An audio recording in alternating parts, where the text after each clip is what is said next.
What the fuck is up, everybody? Welcome to the Fckry with Leslie Jones and Lenny Marcus. I'm Lenny Marcus. And I'm Leslie Jones.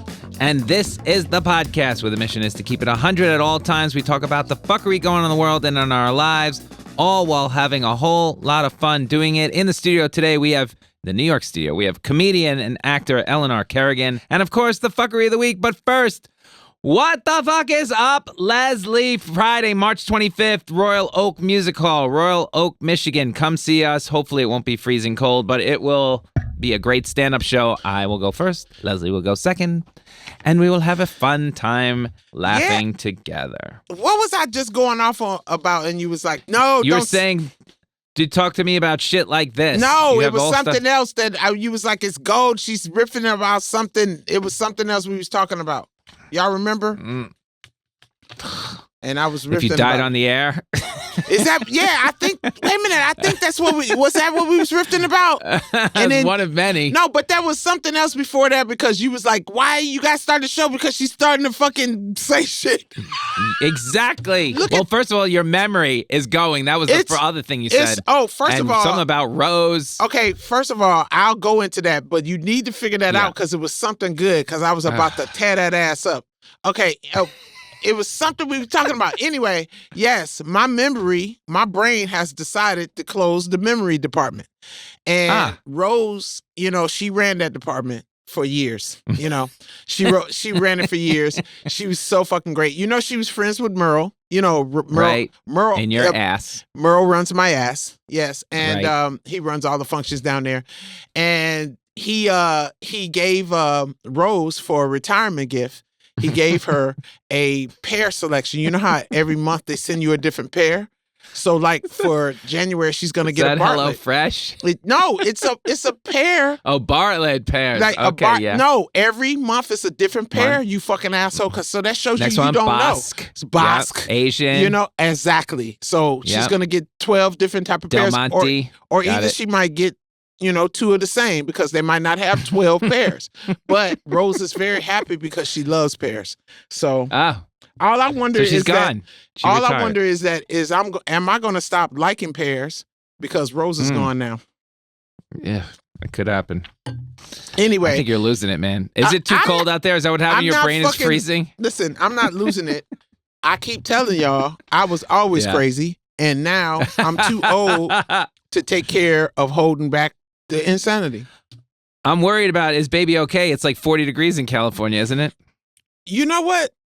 It's a California 40 though. You know what I'm saying? What does that mean? No. Meaning that it's just like, it's not New York 40. New York 40 is like, hey, bitch, put a jacket on, stop fucking around, get your thermals. Cali 40 is like, grab the coat and maybe a shawl. These motherfuckers out here love grabbing what they call shawl. What's that? Poncho? Campacho. What is it called? What is it called? Poncho. Poncho, yeah. No, poncho. Yeah, that's what it is. I don't know what the fuck I was thinking about. I'm telling you, the brain is losing it.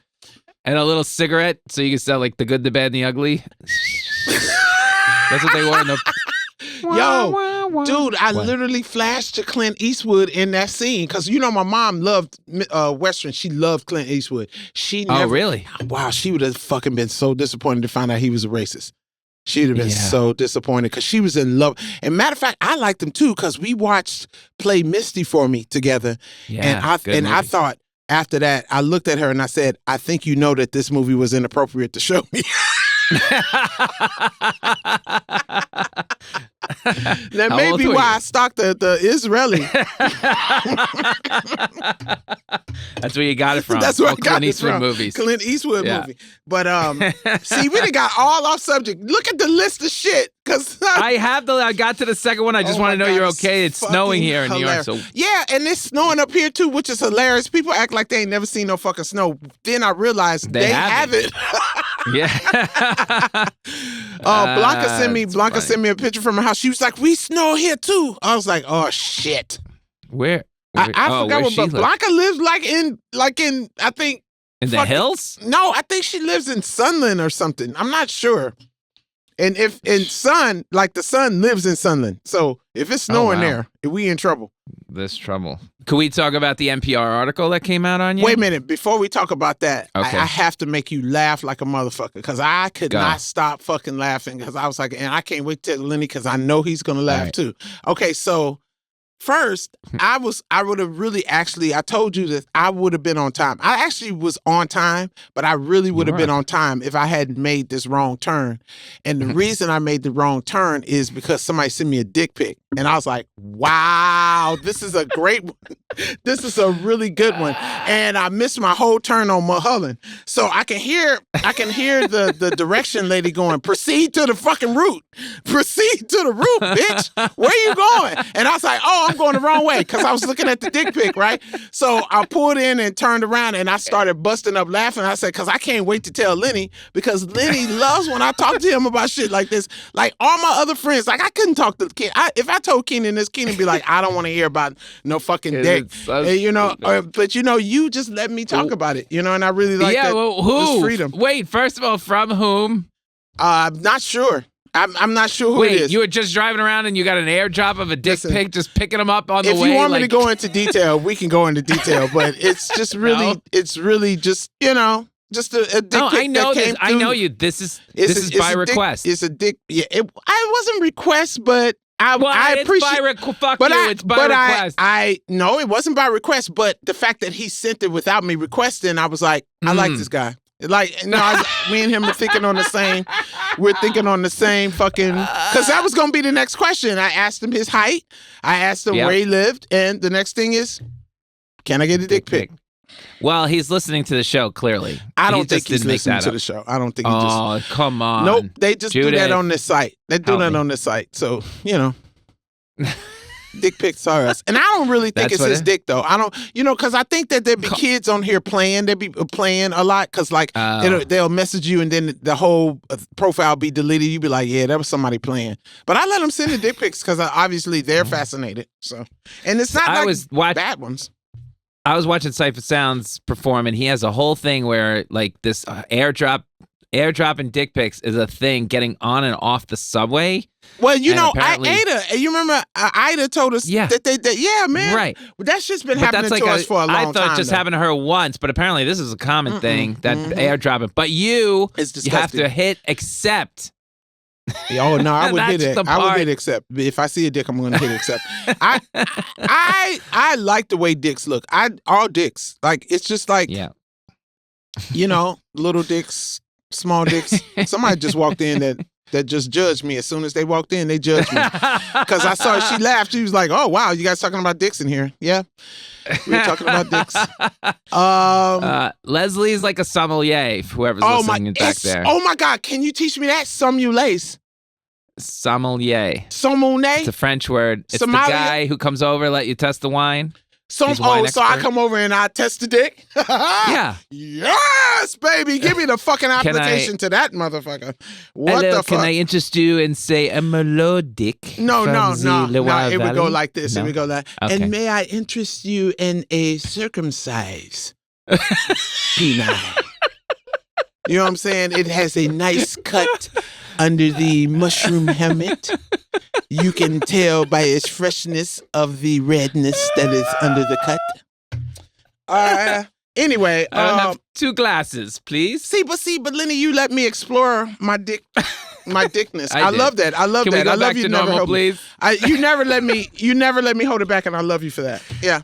So what's NPR? Yeah, totally opposite of the dick conversation. Well, NPR probably turned it off as soon as I said dick. So I'm sure that they were like, "Oh yeah, this is not the fucking podcast we're going to support." I would kill. Can we just, dear NPR, if you're listening, just one segment, 20 minutes of Leslie doing NPR style dick pic show. Hi, welcome to NPR. Oh, is that you have to talk? You have to talk low like that. Yeah, that's how they all talk. Okay, so I'll be like, for today, we're going to explore the uncircumcised dick. Oh, we're going to go to all facets. We're going to find out the animals that they may portray, like Snuffleupagus and Anteater. All of these are familiar shapes that age. Yes, and you can call in if you'd like to ask a question. Leslie will answer all dick pic questions. And if you have a dick, Leslie could rate. Please send the airdrop us. No, don't airdrop us. Send that to I want to check out your dick.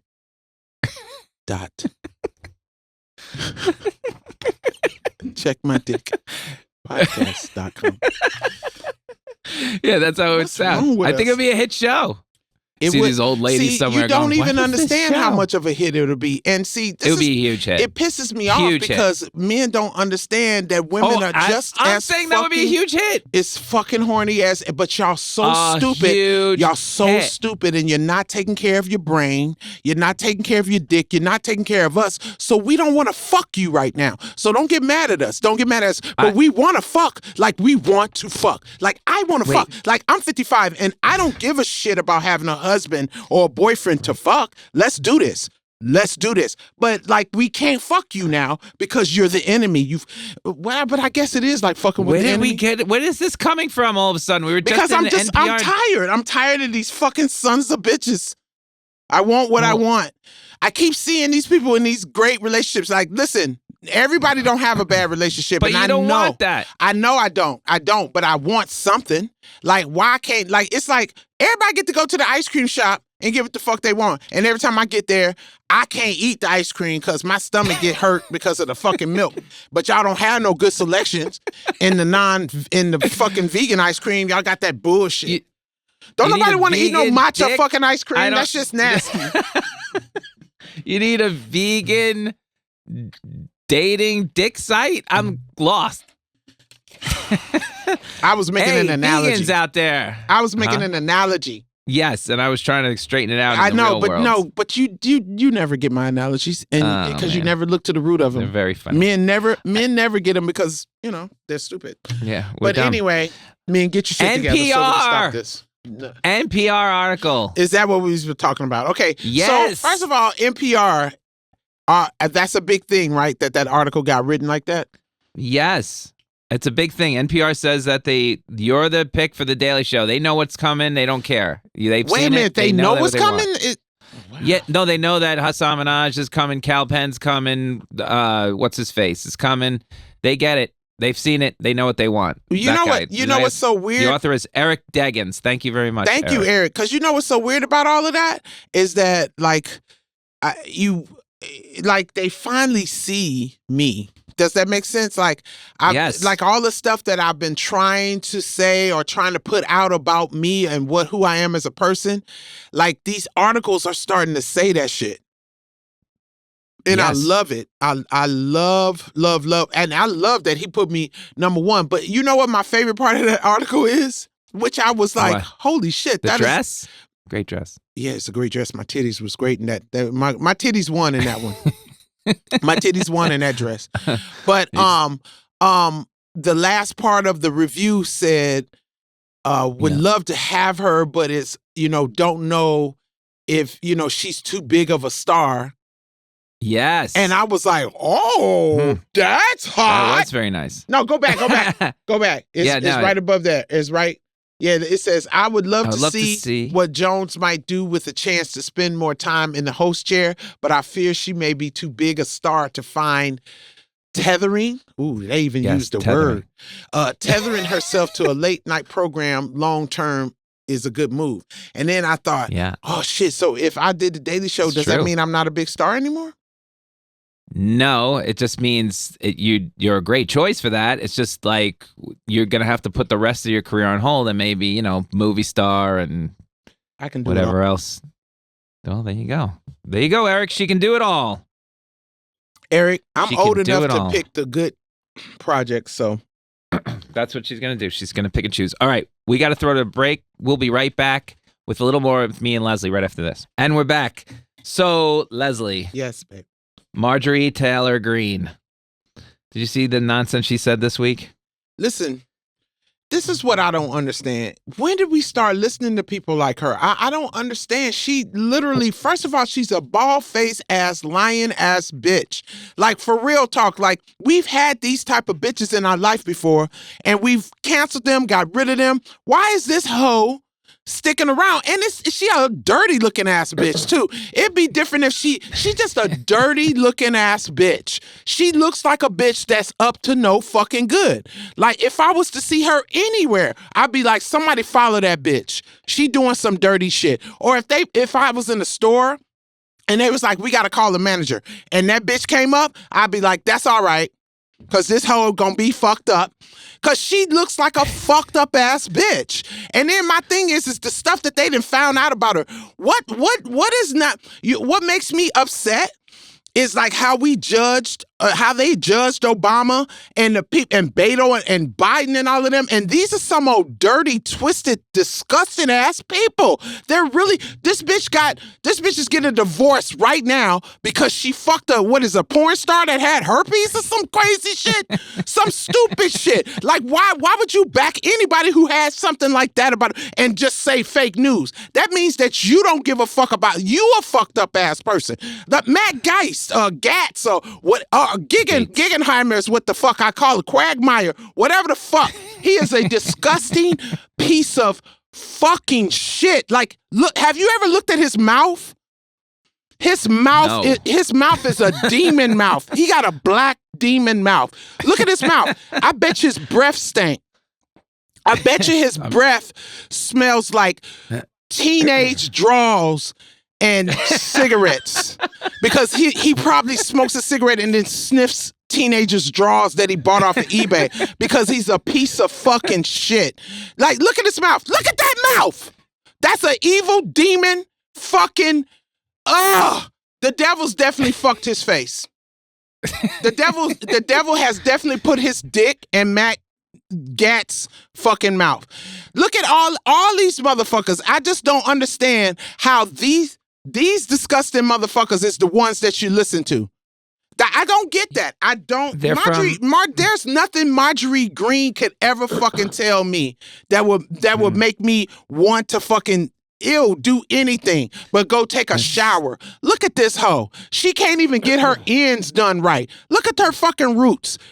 Her roots look like she went to what is that salon that was in that show back in the day? There was a salon. There was a show that had a dirty ass salon, and they never did people's hair. But that's where she went and got her shit done. That it's just, and look, you know what? She got, I don't even want to say this. I almost said something mean. She got cancer hair. I just really, like, she's going through chemo, you know? Like, fuck this bitch. Fuck. This bitch need to get all her ends clipped.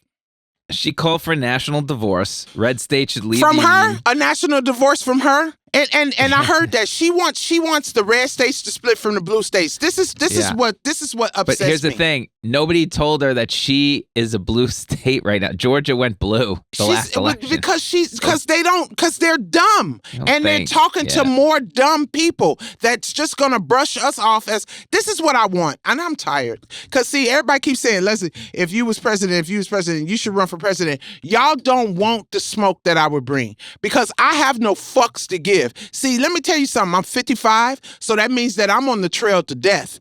I got maybe 20 good summers, maybe. You know, I got 20 more good summers. I don't give a fuck about none of these motherfuckers. I would go, absolutely, I would make a big announcement. Absolutely. I've decided that this is great. Let's pass a bill. The states that want to leave the union, you can leave the union. First, that entails that you will not get any more money from us. You will not get any more aid. You will not get any more help. You will not get any more military help. And then I would let them leave, and then I would wait a week, and then I would come on TV and I'd go, we're going to attack all of the states that are not in the union. We're going to blow your motherfucking ass to smithereens because you are in our territory. And I would drop bombs like I would send the fucking most evilest soldiers. I would send the ones that we put in that cell that was like, this guy, we need to like put this guy on chains. I would let them motherfuckers go. And I would say, go and you kill forcefully. And I'm talking about you're gonna have to let the blue people out of that state because Georgia's like you let me explain something to you. Without going through Atlanta. And I say this all the time, and I'm not trying to be disrespectful to anyone. Y'all had y'all time. You had your time. You live in that state. Like Ohio, like we can't go to Ohio and perform. I'm not going to Ohio and performing because I'm scared that I'm going to get sick. So when you don't take care of your state, you don't get nice things. So I'm going to warn you. I'm going to warn you so you can get the fuck out if you think you need to get the fuck out. But honestly, I probably won't warn you until we're on our way, because I feel like if you were sitting there being complacent and not voting and not taking care of people and being that person that go, it doesn't matter to me. Let's see what a bomb in your front yard look like. Because I swear to God, I'm bringing all the RoboCops. I'm bringing all the Terminators. I'm bringing all the tanks. Oh, we're running over houses. We're doing all that shit because we're going to show you exactly what our military force can do against your fucking stupid fucking swap meet guns that you done went and traded. That with no training, motherfucker. Like, we don't even have to show up. Do you not understand that we can send drones to destroy you? We literally don't have to kill none of our people. So let's divorce them, and then let's make it a really messy divorce. Yeah, she's a little bit misguided in here in the real world that, you know, she doesn't want the entertainment industry in there because they're too liberal into Georgia, which is hilarious. But that's what she wants to be as an entertainer. That's what she wants. Now, let me tell you what would happen. Wait, let me finish. It's also brought, what she doesn't understand is it's brought $4.4 billion worth of revenue into Atlanta, and the state, they get so much money from having the entertainment industry. Wait, the top, 4 of the top 10 highest grossing movies ever: Avengers Endgame, Spider-Man No Way Home, Black Panther, and Avengers Infinity War, all filmed in Georgia. So, yep. I mean, take it all away to do it. Like, because to me, the people, you're letting this person speak for you. Take it all away so y'all could be like, what the fuck is this bitch doing? Because y'all not doing nothing. Y'all sitting there letting her represent you. So this is what happens. You get fucking counted the fuck. I'm tired of hearing dumb shit. I'm tired of hearing dumbass shit. And it's just like, you motherfuckers don't live in reality land. You want to sit and talk about fake news and shit and call us fucking liberals. We're not liberals. We're fucking, like, we're thinking with some sense. You're dumbasses. You're uninformed. No, not uninformed. Misinformed. Dumbasses. And it makes me think that, no, they're fucked up people too if you gonna let Marjorie Green speak for you. You're fucked up. Yeah. I mean, whatever happens, they don't do anything. Consequences of your non-actions. We gonna come in there and we gonna take it up. We gonna take, like, and my thing is, it's like, to me, the end of the entertainment industry should be like, okay, well, fuck y'all then. We ain't gotta shoot there. We'll go to so-and-so. Hey, so-and-so, can we come there and film? Yeah. Like, they fuck, should. like, I've been saying that. I don't I've been understand. saying that forever. This is because everybody's so scared. Everybody has this disillusion of trying to look like a good person. There's no such fucking thing. And you're doing it to a fault, to where people are suffering from you not making the right decisions, because this all goes down to, I just don't want them not to like me. Fuck that shit. These people don't give a fuck if you like them. These people don't care. Like, do it. I'm tired of bluffing. I'm tired of y'all bluffing. How come Biden looked like he want to be that type of motherfucker? Trust me, if Biden or Bernie or somebody in there that was like 20 years younger, they'd be like, yeah, let's do it. Okay, we want a divorce? All right, as soon as you divorce us, we fucking you up because you're not friends with us no more. And then anybody who's fucking you actively knowing that these people are fucking siding with Russia, what's wrong with this country? What has happened? Yeah. What's happened? Are radically insane. Yeah. I'm sick of it. It's just based in this crazy idealism that they have, which is racist. It's not idealism. It's simply, it's stupid people talking in the living room. The world, her little bubble is the best one. Sitting in the living room and going, you know what we should do, and then that idea actually gets said outside. That's what's sad. Out loud. That's right.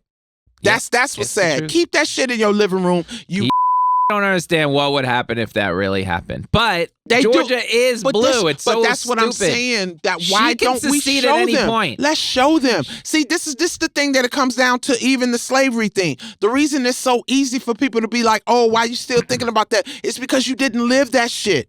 You ain't talking to motherfuckers who actually live that shit. Like it's so far away from you. Like, just even with the COVID shit, nobody has never saw a motherfucker just pass out in the street and die from a fucking virus, because they fucking have never really lived through that shit. And like polio. When a motherfucker get hit with polio, or what was that Spanish flu? Motherfuckers was dying. What was the other shit that happened? What was that shit? Tuberculosis. All that shit. I'm just serious. They never and it's so easy. It's so easy to go, oh yeah, it doesn't affect me, and whoop whoop whoop, and they gotta. It's so easy for you to fucking. I'm sick of it. I want this shit all to just fall so they can see what that shit feel like. It's annoying to me at this point. Well, you can't. The thing is, don't let her. She's just one voice, right? It does. Apparently, it's not. Well, she's the biggest one, and the people love the fact that she just says this stupid shit. But we at some point have got to get to the point where, like, just go home. You know what I mean? Lady, you're just a screaming nut from a state that doesn't even agree with you right now. But that's what I'm saying. Obviously, this is what I'm trying to tell you. She doesn't care about that. Like those people, that's just like a class clown. They don't care if nobody's not laughing at their fucking jokes. Like, you have to really put your foot down and stomp this bitch out. Like, it has to be a stomp out. Like bitch, you can't come here no fucking more. But nobody's brave enough to just go. They're all fucked up. I think. It's all fucked up. The whole system's fucked up. And until we fucking admit that shit to ourselves, we're never going to be... We are in an active... Like, again, we're in an active duty to even get rid of just any kind of... It's just... Child, kill me. Can I read you some reviews? For what, baby? The show. Our show? Yeah. Oh, God. I got a good review. Am I going to be mad? Yeah. Go ahead. No, this is funny. I just want... I want you to see if you remember this incident. Okay. Leslie, I doubt if you remember meeting me, but it was the best day of my life. It was 2014 in New York at Whole Foods. We were standing in line, and I didn't even notice it was you, but there was a disagreement about the price of something in the checkout lane between the cashier and a real Karen. Karen started really causing a stink, and you said, "You want a stink?" And well, that shut her up real quick, and the rest of the transaction went fine. After I was standing behind you and said, "Thanks for standing up for the workers," and you said something like, "We're all workers, ma'am." And I still think about that day. Do you remember that? Hello? No, cuz, like, wait a minute. You said I was in the line and the lady was... At Whole Foods. At Whole Foods. And is it 2014? Yep. Okay, I'm trying to think. Okay, so I was in Harlem. What Whole Foods is near Harlem? Yo, right back in and tell me which Whole Foods it was, because first of all, that definitely sounds like something I would do, because I hate I just checked another white girl that was up at the Comedy Store. She done got drunk. And what is it with white women and alcohol that gives you this superiority? Bitch, you fucking like 5'7" and maybe 110 fucking wet, bitch. Somebody will punch you right in the tweents the eyes and knock you the fuck out. So Dave Chappelle's there, she takes a picture, the security grabs her phone, erases it, she goes into a torment. Well, I know the owners and whoop, whoop, whoop. So and this is what she did, Lenny, and I'm gonna show you. When I say I wanted, this is the one time that I had to calm myself down to Michael Corleone, because I wanted to Sonny that bitch. So she stands in the hallway, she puts her hands behind her back, and she goes, "Yeah, so while I'm on my Instagram page trashing you, I just want you to know that I know some of the managers here. Is Richie here? Is Emily here?" And so that's when I lost it. I said, "Hey, don't nobody give a fuck if you know the managers. Right now, you're causing a problem. Just fucking leave." Well, and then she saw it was me, and she goes, "Oh, And then she just walks to the side, and then the other manager with his fine ass, I'm going to fuck that guy. That guy's going to get fucked by me. And I think he wants me to fuck him. I think he does. I think when I came on to him the first time, I may have been a little strong, but now he see how I move and this shit. This is the manager at the like Comedy Store? And yeah, and he's like engaged. I think he's engaged. So if his girlfriend's listening, no disrespect to you, but your man want to fuck me. Anyway, so he comes out. And I think he knew her, and he was just like, yo, just leave. What are you doing? Because she was so indignant. Karens need to understand that when you're carrying, you don't actually know that you're carrying. You know what I'm saying? Like you really think it's a moment that you need to defend yourself. If you could just stop for a second and just think about what you're about to do and really think of it in the scheme of what reality is and take a breath, you might save your fucking life. And if you're drunk, oh my God, know that you are fucked up. Nobody should be talking out of alcoholism, and I don't give a fuck if you right, wrong, or whatever. If you drunk, take your motherfucking ass home and holler at the piddle or holler at the radio or call your homegirl and go to fuck off with her. So your homegirl could say, bitch, that's inappropriate. Why you saying that shit? That's just fucked up. Because, I hate indignant. Anyway, sorry, I don't remember that, but yeah, I'm sure that was me. Well, sorry, we've had a great first part of this show. I've learned a lot of new words. What about we don't have time. No, do one more. What? Please. Okay, or save it for the next show. How many you got? I can save it. I only have that one. Okay. I only have that one review. Wow, but you I was only just saying one that. review? So, No, I have an email came in from Sharon Gillespie. Not a nerd. I've caught some of Leslie and Lenny's conversation lately, especially on recent MSNBC program. Given your slant of political humor, I'm hoping I can share with you an issue that is driving me nuts. All right. Every time I see Ron DeSantis, I see character Goober Pyle from the Andy Griffith Show. Judith, can you pull up Goober Pyle? Not Gomer Pyle, Goober Pyle. Yeah, I remember Goober. I'm sure Goober was a fucking beast comedically, okay? Goober knew exactly when to crack the joke, because Goober had that Jughead hat. You remember the Jughead hat? Yeah. I loved the Jughead Goober. hat. Yeah, I loved that guy. He was very handsome. Sharon Gillespie says that Goober and Ron DeSantis look alike. See if you can pull them up together. Let me tell you something. And listen, I know where you was trying to go, but don't insult Goober like that. Because even Goober would tell Ron DeSantis that he's a piece of fucking shit. At least I hope so. I heard Gomer Pyle was a racist, though. Was that true? Gomer Pyle? No. I heard that he was racist. I heard Jim Nabors? Yeah, I heard that he was racist. He was gay. Then he wasn't racist. Because I'm sure he... Okay, that was wrong. I was about to go in a direction. See him? I know you like black dick. What do you think? Those two. Right there. Poor George Lindsay. Like he kind of does look like cousins, but I hate that. I hate that happened to him. I hate that that's what he's going to be known for. Ron DeSantis looks like the dude that will fire you. Like, you know how you could be at a job and they be like, yo, the manager's coming in today. And like and when he comes in, you got to kiss his ass like, hey, you want a water? Like, you know what I'm saying? Hey, can I take these bags for you? Can I do this? Like, you got to be like that with that piece of shit. Or he'll say something like, he'll be like, oh, speak. And then he'll go in the office and go fire that bitch because she didn't give me this, and this. Like, he's God, I hate him. And you know what? I can't even call him gay because I don't think he's gay, but I do believe that he's terrible in bed. And I do believe that he probably maybe punches bitches that he fucks or chokes them. I think he might choke them. He might, or he might get spanked. I saw him in some white boots that made me think he might get spanked. He said, you might think of the DeSantis visage is upsetting. I should try to avoid seeing his face. First of all, I'm so tired of you with these words. What the fuck is a visage? That's what she's saying. That is her face.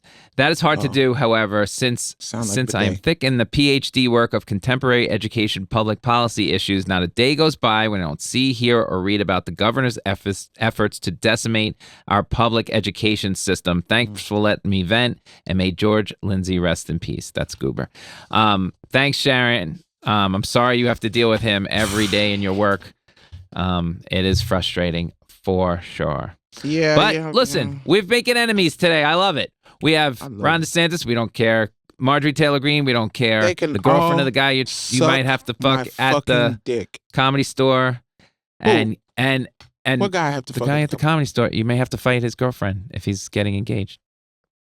Who? The guy at the Comedy Store. You just said. Oh, the manager shit, bitch. You know Yes. I'm 55. Y'all motherfuckers need to Yeah. stop trying to act like Rose is dead. didn't We I found tell out. you that Rose fucking retired. is retired? The fuck? But you did invent a verb, Karening. Oh, whatever. Karening. We'll be back Fuck these hoes. with Leslie in the Zeitgeist. In the Geist. With Karening and Eleanor Kerrigan right after this. Welcome back, everybody. Now it's time for Who the Fuck Is This? Who the fuck is this? Where we welcome and interview special guests on the show. Today's guest is a stand-up comedian from Los Angeles by way of gritty streets of South Philadelphia. Oh. One of 10 children, she somehow made it out to the West Coast as an actress and paid the bills working as a waitress in the world-famous Comedy Store in L.A. Eventually, somebody realized that she's funnier than half the comedians on that stage, and a new career was born. Her latest album is entitled Ladylike, which you can download right now. Now she's a 15-year veteran, has appeared on multiple TV shows as an actress and a stand-up, and is about to tape a half-hour special at the Comedy Store March 26th. That's a Sunday night. Go see her perform. She's hilarious. Please welcome Eleanor Kerrigan. Yes, Eleanor. Maybe we should name the special that. Who the fuck is this? That's how I feel That'd every be time amazing. That's how I feel every time Leslie and I walk in a room. They're like, Leslie, and who the fuck is this? That's right. They starting to know who Lenny is. He's like, you must Yeah, be they know Lenny. who I am. You must be Lenny. Yeah, I do get a who. You must be Lenny. Yeah, because I'm that's me. always And then like, they're oh, are we "You're adding Lenny in this meeting? Because Lenny, like, why would you ask me? I'm not going to remember shit. Lenny And- remembers everything. And then next, He's your mind. He's your memory. and then the Yep. next, they're like, you're not. You could see their eyeballs. You're not black. Yeah. Oh my god. Because his name is Lenny Marcus. Like, I Yep. mean, I made that mistake. I knew his name was Lenny, but when he told me his last Oh. name, I was like, get the fuck out of here. How did that happen? Yeah. Makes I was- perfect I sense. like It's that. like, I was Makes like, sense did your to mom me. date a black guy in college? That's what it was. You named after that What? that college fling your mom had. Uh, I never She kept said the that to you. I last name. saved I that like for it. you. I saved that. I told you. Yo, so me and Wait, Eleanor. where do met- we start? Yeah, you guys I go met way back. Eleanor. Like this is where because Eleanor, you know, my memory, you know, is terrible. I think, according to my Lenny nerdy. wasn't there, so Yeah, but I wasn't there. But according to my Eleanor research, I bet you met in 2003. that's late. Hmm. But why do you say that? Can I It ask? might have been according to what I you know said. what? Did you I start think there it in was 2003?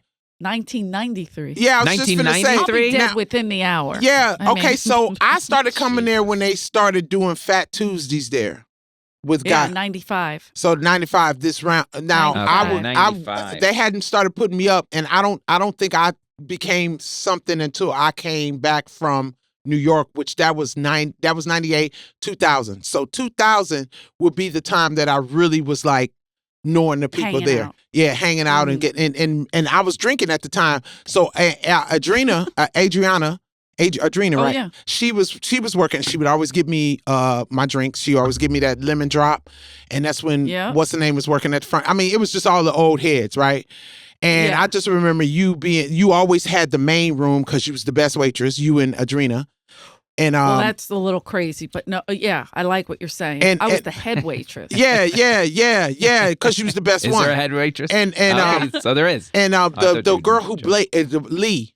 Y'all was like Lee, the crew, the best, yeah. and Jen. Lee's- That was the crew. That was the Mhm. crew right there, man. That Those was are the the crew. girls we moved up from La Jolla. Yeah, They used yeah. to run La Jolla, so we moved them up to Hollywood because they were like, San Diego stinks. It's Let's fucking. move up. I don't know how they make money out of there, but whatever. They were back then. It was okay. Actually, it was doing better than the store back then. They just wanted to move to Hollywood just to be in Hollywood. Yeah, because remember the store went through fucking like Oh, the dead years. Yeah. the What dead was years. What year? Because We call it the dead years because it was the owner, Mitzi Yep. Shore, her health was declining. Yeah. Mhm. So she wasn't putting that TLC into the, you know what I mean? Like she was just falling off. This is a in the little. 2000s then. Nah, this is like 90. This started like late 90s. Okay. So I guess into 2000, we kind of squeamishly slid into 2000s. I got to be Mhm. honest. Because I was like Mitzi's like right hand for a while. Yeah. And we were, the money was so bad that we would come to the Comedy Store and be like, shit, it might be locked up tonight. Because if Mm. she didn't pay the bill, the bank was going to take it from her. Even though she owned it, she had borrowed again so much that they were like, oh wow, it might be shut but down. was the club pop like were there people in it? I mean, we used to have to wait for 8 people, and if we got 8 people, we could start the show. oh my God, it feels like Dangerfield. It was awful. And as a waitress, you're like screwed. How do you that's turn that the type around? of crowds we was going up to too. Like, and imagine I was going up at 2:00 at night, so it's maybe 3 or 4 people in the audience and shit. It could be one person. That's how you become. That's why I was like, y'all missed that fucking part, because that's when we became hardcore. You had to be hardcore to go perform up in front of 2 people in a dark ass room. That's like hardcore. You had to learn. Yeah. To get them to laugh. And that's why the SNL audition wasn't scary to me. I was like, shit. Right. You're like, oh, it's the same thing. Yeah, this is Saturday night. I was like, this is Saturday night, 2:00 in the fucking original room. The fuck? Let's go. Like, it was just like, that's why people need to not shit on their experiences. Even your bad experiences that you go through is a lesson. It's a lesson. It's making you ready. And now, this is what I want to tell them about. And this is the memory I remember. I think we always was friends, but I think we bonded this night was when they asked us to judge the roast battle. And that's my favorite. That was the night, and they will never admit this. They will never admit this. It was new. What year? Oh, shit. Ish. You know what? It was before. It was like, I was just finna say 2012, 13, something like that. It was new. It was Nobody so fucking new, and nobody was going to that shit. And at the time, they had people battling each other, and they didn't have judges. And I think that one night they was Moses was like, "Yo, come up and judge it," like Eric and all of them. So me and you, and I'm sure I was high as fuck. And I'm sure we had been drinking and shit. It was glorious. It was so fucking fun. And me and Eleanor went up there, and when I say we tore these comics ass out, we were fucking destroyed. And one of them was Christine Little. She opened up for me. She ended up becoming a really good comic from that ass whooping. Yeah, exactly. Because she came on stage with notes. I said, "You coming on fucking stage with notes to do a battle, bitch? Are you fucking stupid?" Forget the notes. You said. First, I had to hold Leslie back. I'm gonna be honest. It was that. I almost jumped across the. No, I literally almost jumped across the table. Over the I almost jumped across the table because I was like, "Get your motherfucking ass! You in the fucking way, bitch!" Like, I was mad. Only because the girl, I believe it was Christine that said it, or the other girl, I can't remember, but one of them said, she goes, "You got to get up there. You got to be ready." And she goes, "Well, give us a second." She goes, "You on the stage already?" And she I was like, "Give you a second, bitch. They introduced you. That was your fucking second. Are you fucking kidding me? So you telling me I got to wait for you to put your keys and get your coffee, ho? This ain't no clock in job, bitch. Get your motherfucking ass to talk." Yo, I went off on her.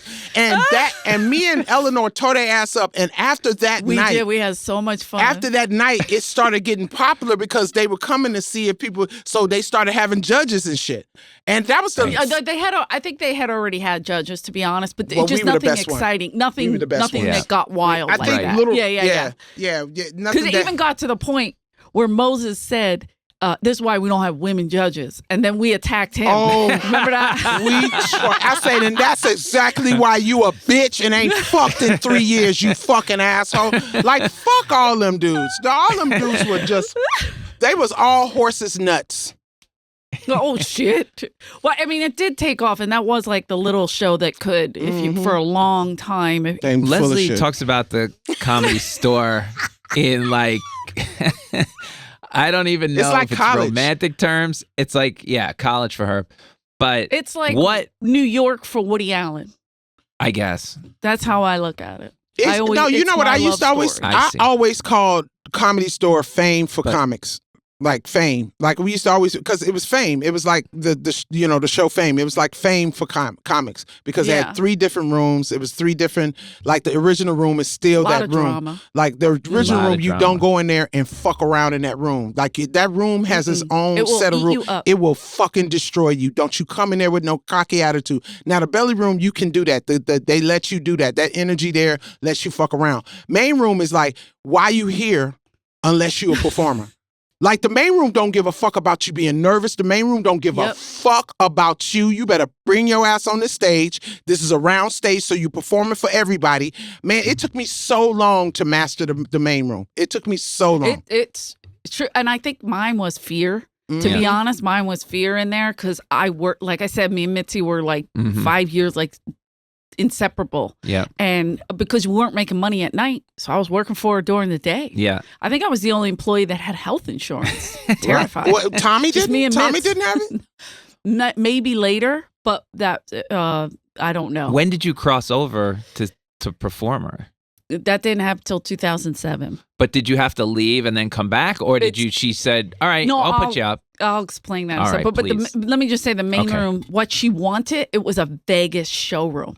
So what she wanted were Big. the Buddy Hackett's, Yeah. the Milton Berle, that kind of old schooly Got it. Don Rickles, and they couldn't perform there because it would mess up their draw in LA. Right. So I mean, in Vegas. Right. So she had to just put up Comics. performers. So it was like if you were in the main room, it always says the best of the store, but they mix it up too much. It's But not it's- like it used to be. It's She not. only put certain people in there before. For the people who can see it, visualize it, the original room is very small. It's a very tight room. Yeah. It's Dark. kind of intimate. It's got all the Extremely original. Yeah. It's The main got the room ghosts is this in massive, high ceiling Yeah. showroom like you would see in Vegas. Big Vegas, Yeah. the whole Big lights red on the lights side. Like, that's and- all she wanted. Yeah. Yep. Yep. Huh.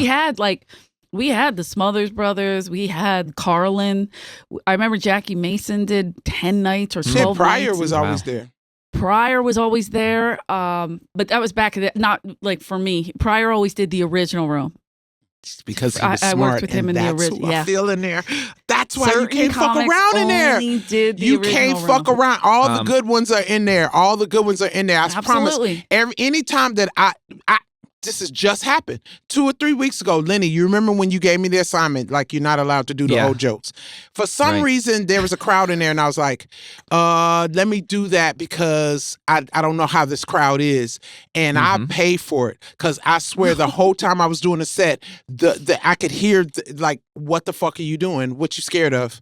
Why are you not doing? Yeah. And this is why this set is not working because you're not supposed to be doing these jokes. What are you doing? Yeah. And I was so mad at myself. I was like, you probably would have ripped with the new shit. Yeah, that room is like that Martin room. Lawrence, if he comes in to do a show, he only does the original room.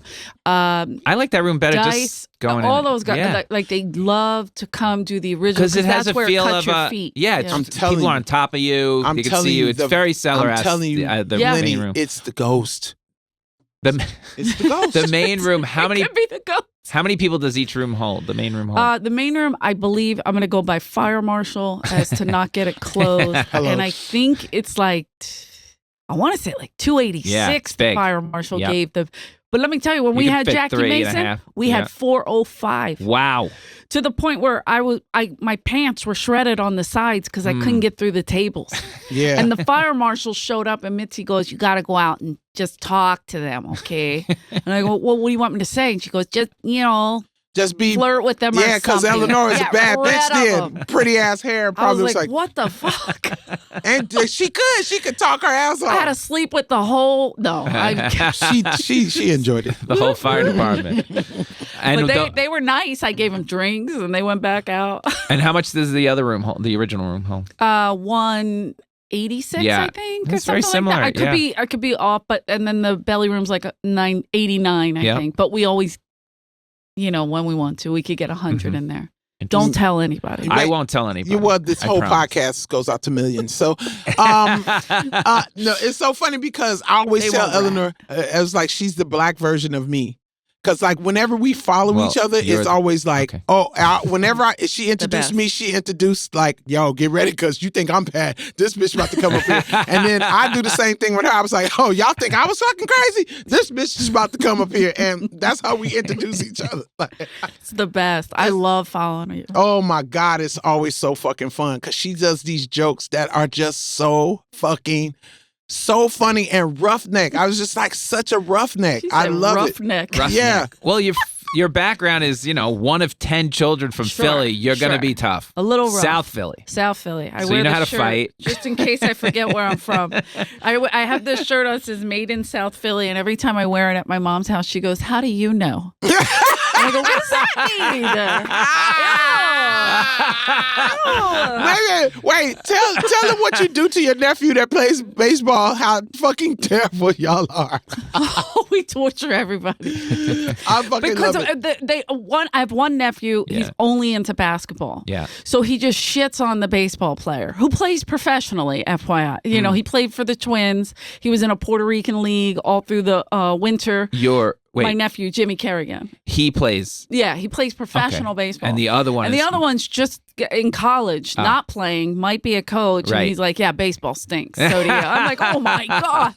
And then like, if you were good, you'd be a Philly or you'd be they pick what team he'd be on, So it's just like we all shit on each other. But that's how we grew up. But it took them a long time, my nieces and nephews, they used to sit in the car and cry. And then they got it and they were like, oh, I could get into this. And now they do it. Please now tell them about the game. And be like, you stink. Yeah, please tell them how you used to do them at the baseball game when he be out there. Oh, just going to the games, and just shitting on them. This is my favorite shit. No, please. Oh, you're talking about. I think you're putting the bit together. Yes, please. Right, because the bit I was doing was this was in L.A. I'm used to real baseball. Like I went to a baseball game in L.A. and the kids nobody could catch. They couldn't hit, and I'm like freaking out. I'm going, what kind of shit is this? Like I'm losing my mind. And this kid makes an error, and I'm like, okay, that's fine. It's an error. Everybody makes an error. But he just looked at it and then looked back, and I was like, he looked like, oh, I guess my mom will get that. She picks up everything else. Where I come from, if you don't get that ball, you get beat by the coach, the neighbor, your father, other kids on the team. Like, you get your ass. I was like, what? I was losing it. So then we would just start like teasing about, I think that's what you're talking about. When you call him to the side and be like, please tell her. Hey, man. Oh, no. When he came off the field, the parents, because his mom was next to me, and I'm like, saying all kinds of horrible shit, like who fucking idiot is on second, you know what I mean? Like, and the mom came off and she goes, oh, you want a Capri Sun? You're doing great. And I'm like, he doesn't get a Capri Sun. Right. You give it to him without the straw, see if that fucker can get the juice out. I know I can. Like, I would just lose it because if my nephew didn't catch or hit, like if he was bad, they'd just walk on the field. I remember like when he had a bad game, both his parents went on the field. They go, yo, what the fuck are you doing? Like, there's other kids that want to play. If you're going to embarrass us, we're not staying, like. That's how I grew up as well. That's how I grew up. Man, my dad would come to the basketball game and he'd be like, so what the fuck was that shit? So she elbows you and you don't fucking elbow. What the fuck? Like, what kind of rebounder are you? Like, they did not play. They did not play. I fucking left work early I left work early to come and watch you get your ass whooped by a fucking team from the Valley. Right. Get the fuck out of here. Hell no. By a team that's not good, not even close to as good. Oh my God, my coach was like, my coach would go in going, if we don't beat this team by 30 points, we're practicing after the game. Like this is you're not supposed to lose this game. 100%. I had I don't know if you played softball, but that was I played baseball. I played and then softball too. That was my shit. So the girl, like they used to make us rotate to learn every single position. Okay. And the girl was pitching and she stunk. She stunk. And I swung at the pitch. It was outside. And my coach went, that's it. She don't leave until she gets it over the plate. And I was like, fuck. Because I'm like, hitting was my favorite thing. Anger issues, So I'm like, oh, I could fucking smash this thing. Right. And we used to play, the bus barns were on the other side. So we would hear the buses like get hit. If you could hit it out of the park. So it would like bing, bing, right on top of the buses. Right. So that was my favorite sound, and I would just fucking smash them. But I didn't care if it was over the plate or outside. I could figure it out. Turn your feet. I'm like, all of a sudden, I'm like this. Like, I'm going to fight somebody. Anyway, so I would do that, and my coach was like, you don't swing unless it's over the plate. 2 hours almost. This fucking girl, she couldn't get it over. I go, she can't pitch. Just let it go. They were like, you're gonna learn, bitch. I was like, God damn. Yeah. were 11. Yeah, I was big as fuck, so I had a bad habit of stepping over the plate and hitting the balls that they would try to swing. Oh, no, that's crazy. Because they would always try to walk me, so that would piss me the fuck off. So I was like, you're gonna fucking walk me, you piece of shit. So I would fucking reach across that and I would knock the fucking skin off of that shit. But my mom was the coach, and my mom would always fuss at me. She was like, that's not very fair way to play. Fuck, and I would be like, fuck them. Fair is walking somebody. Yeah, exactly. I was like, you're not gonna fucking walk me, motherfuckers. And I was fast too. So most of the time, whenever I would hit the ball, I would make it to the third base. Nobody could ever catch me. That's amazing. And I love the chase. The chase when they would have to chase you. It was my favorite thing to do because I'm faster than them. Doing a rundown. Yeah. I would always faster than them, so they could never beat me. So I would wait, like it was like a video game. I would wait. I would get very close to them, so when they would throw the ball, they couldn't catch me, and I would boom. They would try let's say I'm in the middle, right? And if I know the ball is going to the other girl, I would get very close to her to make her think that she's about to fucking get me. So this bitch will try to chase me and bam, I'm gone. And I beat both of them. Like that? Man, I used to love that shit, man. My coach hated it. Who was my mom? She was like, you're going to fucking die one day. Like someone's going to kill you one day. Like you're going to die. You get hit with a ball. What were you? There were 10 kids. What number are you? I'm number 8. 8. Wow. The bottoms, they tell me if there's 10, the bottom's better because everybody takes care of you. Kind of. Well, see, my parents split up when I was like 7. Oh, okay. So it was like the older half starts taking care of the younger half. So we were like, hey, fuck you guys. You ain't telling us what to do. So we would fight, but we're so close in age.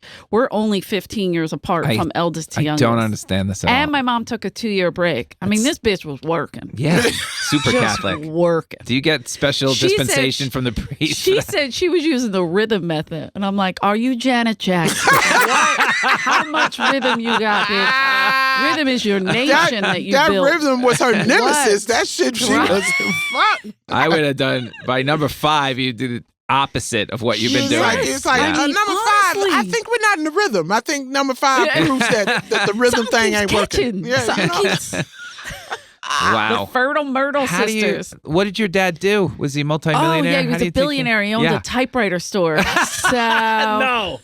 A typewriter store. Oh, yeah. They were going out of business back then. Oh, my God. And we all had to work in this fucking typewriter store. It was brutal. Can anybody type? None of us. Not one. Not even my dad. He types with one finger. That's how I type. My mom can type. She's a secretary because she had to really be the breadwinner. Right. He didn't pay child support, nothing. Oh, my God. And he lived only like 3 blocks away. Like, I'd see him. I'd be like, Dad. It's me, number 8. Are you serious? God. I didn't really. Yeah, it was wild. I mean, we're close, but it became like comical, right? Because he was like, it was us in the typewriter store was him keeping us off the street, right? We didn't have shit to do in there, and I remember me and Billy, my brother Billy, were always in trouble. We're real close in age, and we were the only 2 that ever got coal for Christmas. Actual coal. We got no other presents. That's how horrible we were as children. But my dad left. We were like wild, like we were the. So wait, you thought there was Santa Claus, and they say if you're not good, you get a lump of coal, right. and you really got a lump of coal. Literally got coal. My mom stuck to it too. Everybody's opening gifts. And but we have trust me, people gonna be listening, going, "How old is this bitch?" Fuck, bitch, did you know Scrooge? How fuck? Mama. Oh, my God. Yeah, she was pissed because, I did do some wild shit, but so did Billy. But, we, stealing money out of the church was a problem. Out of the basket? The box, the mission box. How? You just go in there and pretend you're lighting a candle. Hey, man, I had shit to do, candy to buy. Nobody was looking. Did you end up in any kind of... horrible juvie or no, but I got arrested a lot for fighting. Obviously the anger just couldn't get contained, and so when I say arrested, all this you need to be doing on stage, all this. Yeah, Right. Like I remember this one time, and this is my best friend Franny, and now she's a cop, right? Which I feel like you fucking traitor. Anyway, they locked us up. This girl, but I never fought anybody that like I didn't just go after it. Right. It would be like somebody's picking on somebody, and then I'd be like, well, why would you do this? You know, and they were picking on my friend Franny, and she really was dirt poor. Right. In fact, they called her Franny Dirt. It was awful. Like she literally no money, and she's still one of my closest friends. Like we grew up together, and I hated that people would pick on her just because she was poor. It was like we're all poor technically, except for the gangsters. All of us are poor, right. And so you know, whatever. So I was picking up for her, and this girl was really bothering. So I just lost it, and then all of a sudden I'm in the back of a police car, and I'm coming to like, oh shit. Well, my friend Franny went and got her mom. And her mom got me out. So my mom never heard about it. Oh.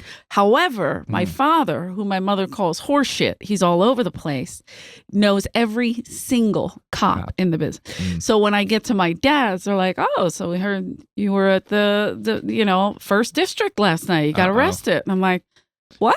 Who? Why? Would you? You don't even pay attention to me. Right. Remember you left? No, I don't. Yeah. But he knew. He knew, and he was like, what is going? And so he would help with like, try to, not help, but he wouldn't tell my mom. And so she wouldn't get mad because she used to get embarrassed. Her old boyfriend called her up from grade school or high school or something.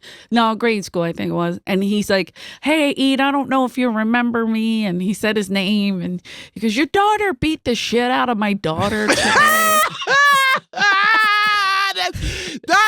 Eleanor, we like are South so Philly justice. much. I'm dead. I was like, how do you know him? Yeah, my mom got the same call. My mom, I found out. She's like, I found out from my mom that I was the bully. I thought I was protecting everyone, but it turns out I wasn't a bully. Oh no, I wasn't, I didn't know that I was bigger than all the other kids. So I thought I was protecting everyone. So whenever someone, like I had these friends in 2nd grade, same thing, they was getting picked on, and I beat the girl up that was picking on them. But I like beat her up like out of her clothes type shit. So you know, when I came home, my mom, I knew I was in trouble because my mom was sitting on the couch smoking a Territon. That's when you know how they sit with their legs open? Like, you know how they sit with their legs open and they're doing that slow, you know, and so I was like, oh shit, I'm in trouble. And then she was like, well, what the fuck? Why are you? And I was like, because I protect people. She was like, who's protecting anybody from you? Because you're the fucking bully, bitch. You're the biggest bitch in the school. So you're the bully. You're the bully. And I was like, oh, that makes sense. So wow, I still beat up a lot more people though. All right, so I got to get to how you got out of there, and why did you? I'm guessing how'd you get out of there? Talk to me about. Were you able to go to college, or did you just? Wow, that was rude. But yeah, well, I mean, you're saying you grew up poor, 1 of 10. That's Dad's rude. not really there. You had to bring that up. No, I'm just kidding. No, it's a great question because I went to Temple for a semester. My wife went to Temple. That's it. Yeah, 1 semester, and I was paying out of pocket. Yeah. Oh my God, that's a lot of money. Oh yeah. So, and I was I had jobs. I think I started working when I was like 12. I don't know. Like, if I ever asked my dad for money, me and Billy, of course, we asked him for money and he gave us a shoe shine box. And so we went and we shined shoes everywhere. Sneakers. We didn't give a shit. Wow. Drunk people at a bar would give us money. Anyway, because they were like, look at the 2 dirty little Kerrigans. Let's give them money. You know? Wow. And my mother was like, oh my God, don't go out like that. Like, whatever. So whatever. So I was always working, you know. So I saved, not saved, but like had money. Like I was able to do this, and I was like, I want to be a theater major. I want to act. I don't know why. And by the way, the fighting continued. It was constant. Like if I hit this person, they got this person after me. So it was a round robin. It just wouldn't stop. It wouldn't stop, and I nearly got killed. And so it was bad. But so how in the middle is you like? But I'm an actress. I'm very dramatic. That is so fucking I can funny. cry on cue, guys. My mom used to call me Jezebel because she was like, Hollywood doesn't know what it's missing from the day, because I could cry on cue. I could just get into it. Were you in a school play? Anything? Nothing. Did you do it? Nothing. Zero. Okay. Zero. So you're just fighting and you know you have an ability. I want to try this. Okay. So I go to Temple, and now I'm in a fee lawsuit. You know, I'm an animal. The teacher could barely understand me. She made me take American Standard English so that people would understand me. Yeah, your accent is so bad. How embarrassing, yeah, right? I mean, Philly and Boston, it's a whole different language. Well, we just get real fierce, real cold. Like that. Fuck like, that. I can't understand what the fuck you saying, man. Like, oh my God. Right. It's crazy. Wow. If my brother Billy is at the house, my mom will call and say, you have to translate. That's how bad. And Billy and I talk fast like that because we were always in some shit. So we had to get out of some shit. Yeah. Right. So we could talk fast. But if Billy was an agent, he could take us all to the highest level there is. Wow. That's how good he is. Yeah. And so anyway, so I'm in North Philly, Temple, and I'm doing Shakespeare in a fee lawsuit. And I'm like, this feels weird. Did it feel weird? I mean, was it? I mean, you're not. I'm one of the witches. Please do that in your accent. Thou shall not. You know, like I'm a fucking problem. But you like it. It was crazy. Please, to be or not to motherfucking be. To be or to not be, whatever the fuck that means. You know, like that's how bad the accent was.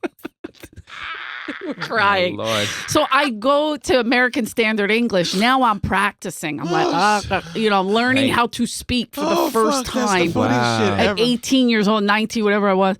And I'm learning how to speak. And at the time, I was a lifeguard at a city pool in South Philly.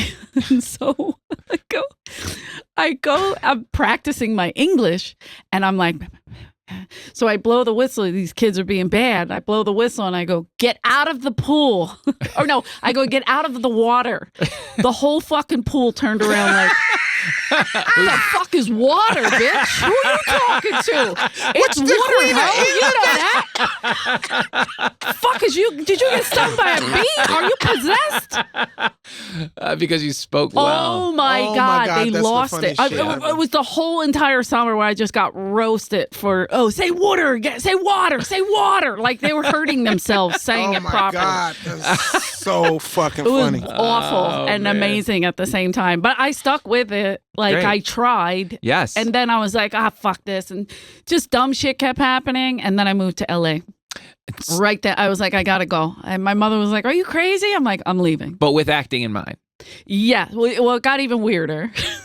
Okay. So I would go do these like monologue, whatever, auditions. Yeah. And I was taking like side acting classes and trying to learn how to speak. And my brother got a hold of a fucking videotape of me trying to do a Skippy peanut butter commercial. And to this day, it's the funniest thing. How many peanuts make up one jar of Skippy peanut butter?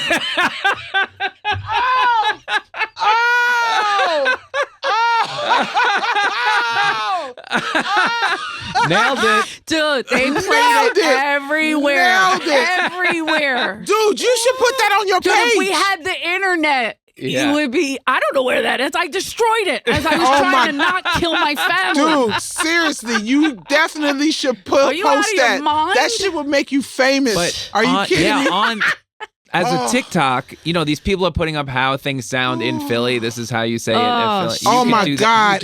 Oh my God! Please, Eleanor, you got to look for them shits, man. And I swear, Philly girl does Shakespeare. Philly girl does. You know what I mean? Yeah. Be the funniest shit ever.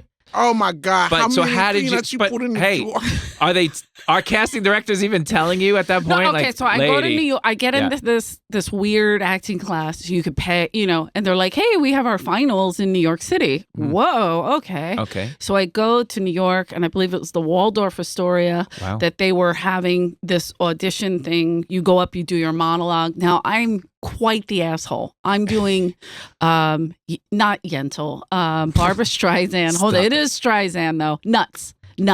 Remember the movie? Yes. And so when she's in the courtroom, I lift my skirt. I'm responsible. Right. It's like my favorite monologue. Right. So I am feeling this, right? I'm in the fucking gown. I'm a prostitute, basically. But with this accent. Right. And she's got a New York accent, so they're like, all right, Streisand does Philly. But it was a little harsher, but I was getting better at it. And so these guys come up to me, they go, hey, would you ever be interested in moving to LA? We do this program where we have people 3 months. 3 months you live in this big house in the Hollywood Hills. And I'm like, oh, this is a cult, definitely. So yes, I'm going to go. Because every day my mom was like, you can't move to California. They have cults. They'll kidnap you. All you said your life, you're going to get kidnapped. I told you you're not. Now you want to get kidnapped. And I'm like, I'm not getting kidnapped. Trust. They're going to give me back, like you said. Yeah. Because when I would tell her I'm going to get kidnapped, she's like, they'll give you back. Yeah. And so I went. And weirdly, my boyfriend at the time was like, oh, I want to go too. And I'm like, you can't just fucking go. Well, here, if you pay, you can. So oh, man. They let him go. So I came with my boyfriend, and Richie, the manager of the store. Yes. Yeah. He was in there too, that motherfucker. They got him in Ohio. That's how I met Richie. Holy shit. 30 years ago this year. Wow. How embarrassing. Oh. That is amazing. And I was so then there what for happens 3 there? months. You stay for 3 months. In March, I got a job at the Comedy Store. So I said I was staying. My boyfriend at the time was like, no, let's go back to Philly. We'll make money. We'll move out. We'll do it right. I go, no, it's not going to happen. A million times I tried to move to New York. It was too expensive, too high. I couldn't figure it out. And I was like, LA, you could get a 2-bedroom, 2-bath, parking for $800. I'm doing it, right? So I stayed. He got pissed off. We had a little bit of a fight. He got really angry. He hit me. Really? Yeah. It was bad. But it was the first time I panicked, because usually if I get hit, I'm like, oh, fun. Excitement. This is my genre. Right. I love to fight. Right. I'll fight a dude. I don't care. And he never did that before, by the way. Never. He was just, I don't know what happened. I think he was like a little bit in shock. I got to be honest. Like, it was weird. We were together for 7 years. Right. And I was like, nope, fuck you. I'm staying. And he's like, okay, and he just snapped.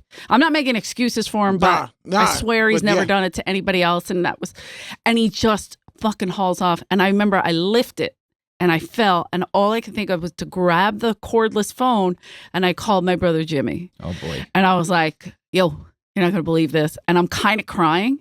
And he's like, whoa, my toughest sister is calling me from LA crying. He goes, don't go anywhere. He called somebody. They sent for Mario, and they sent him home. He never saw him. I saw him again. But I was just going to say, did they kill him?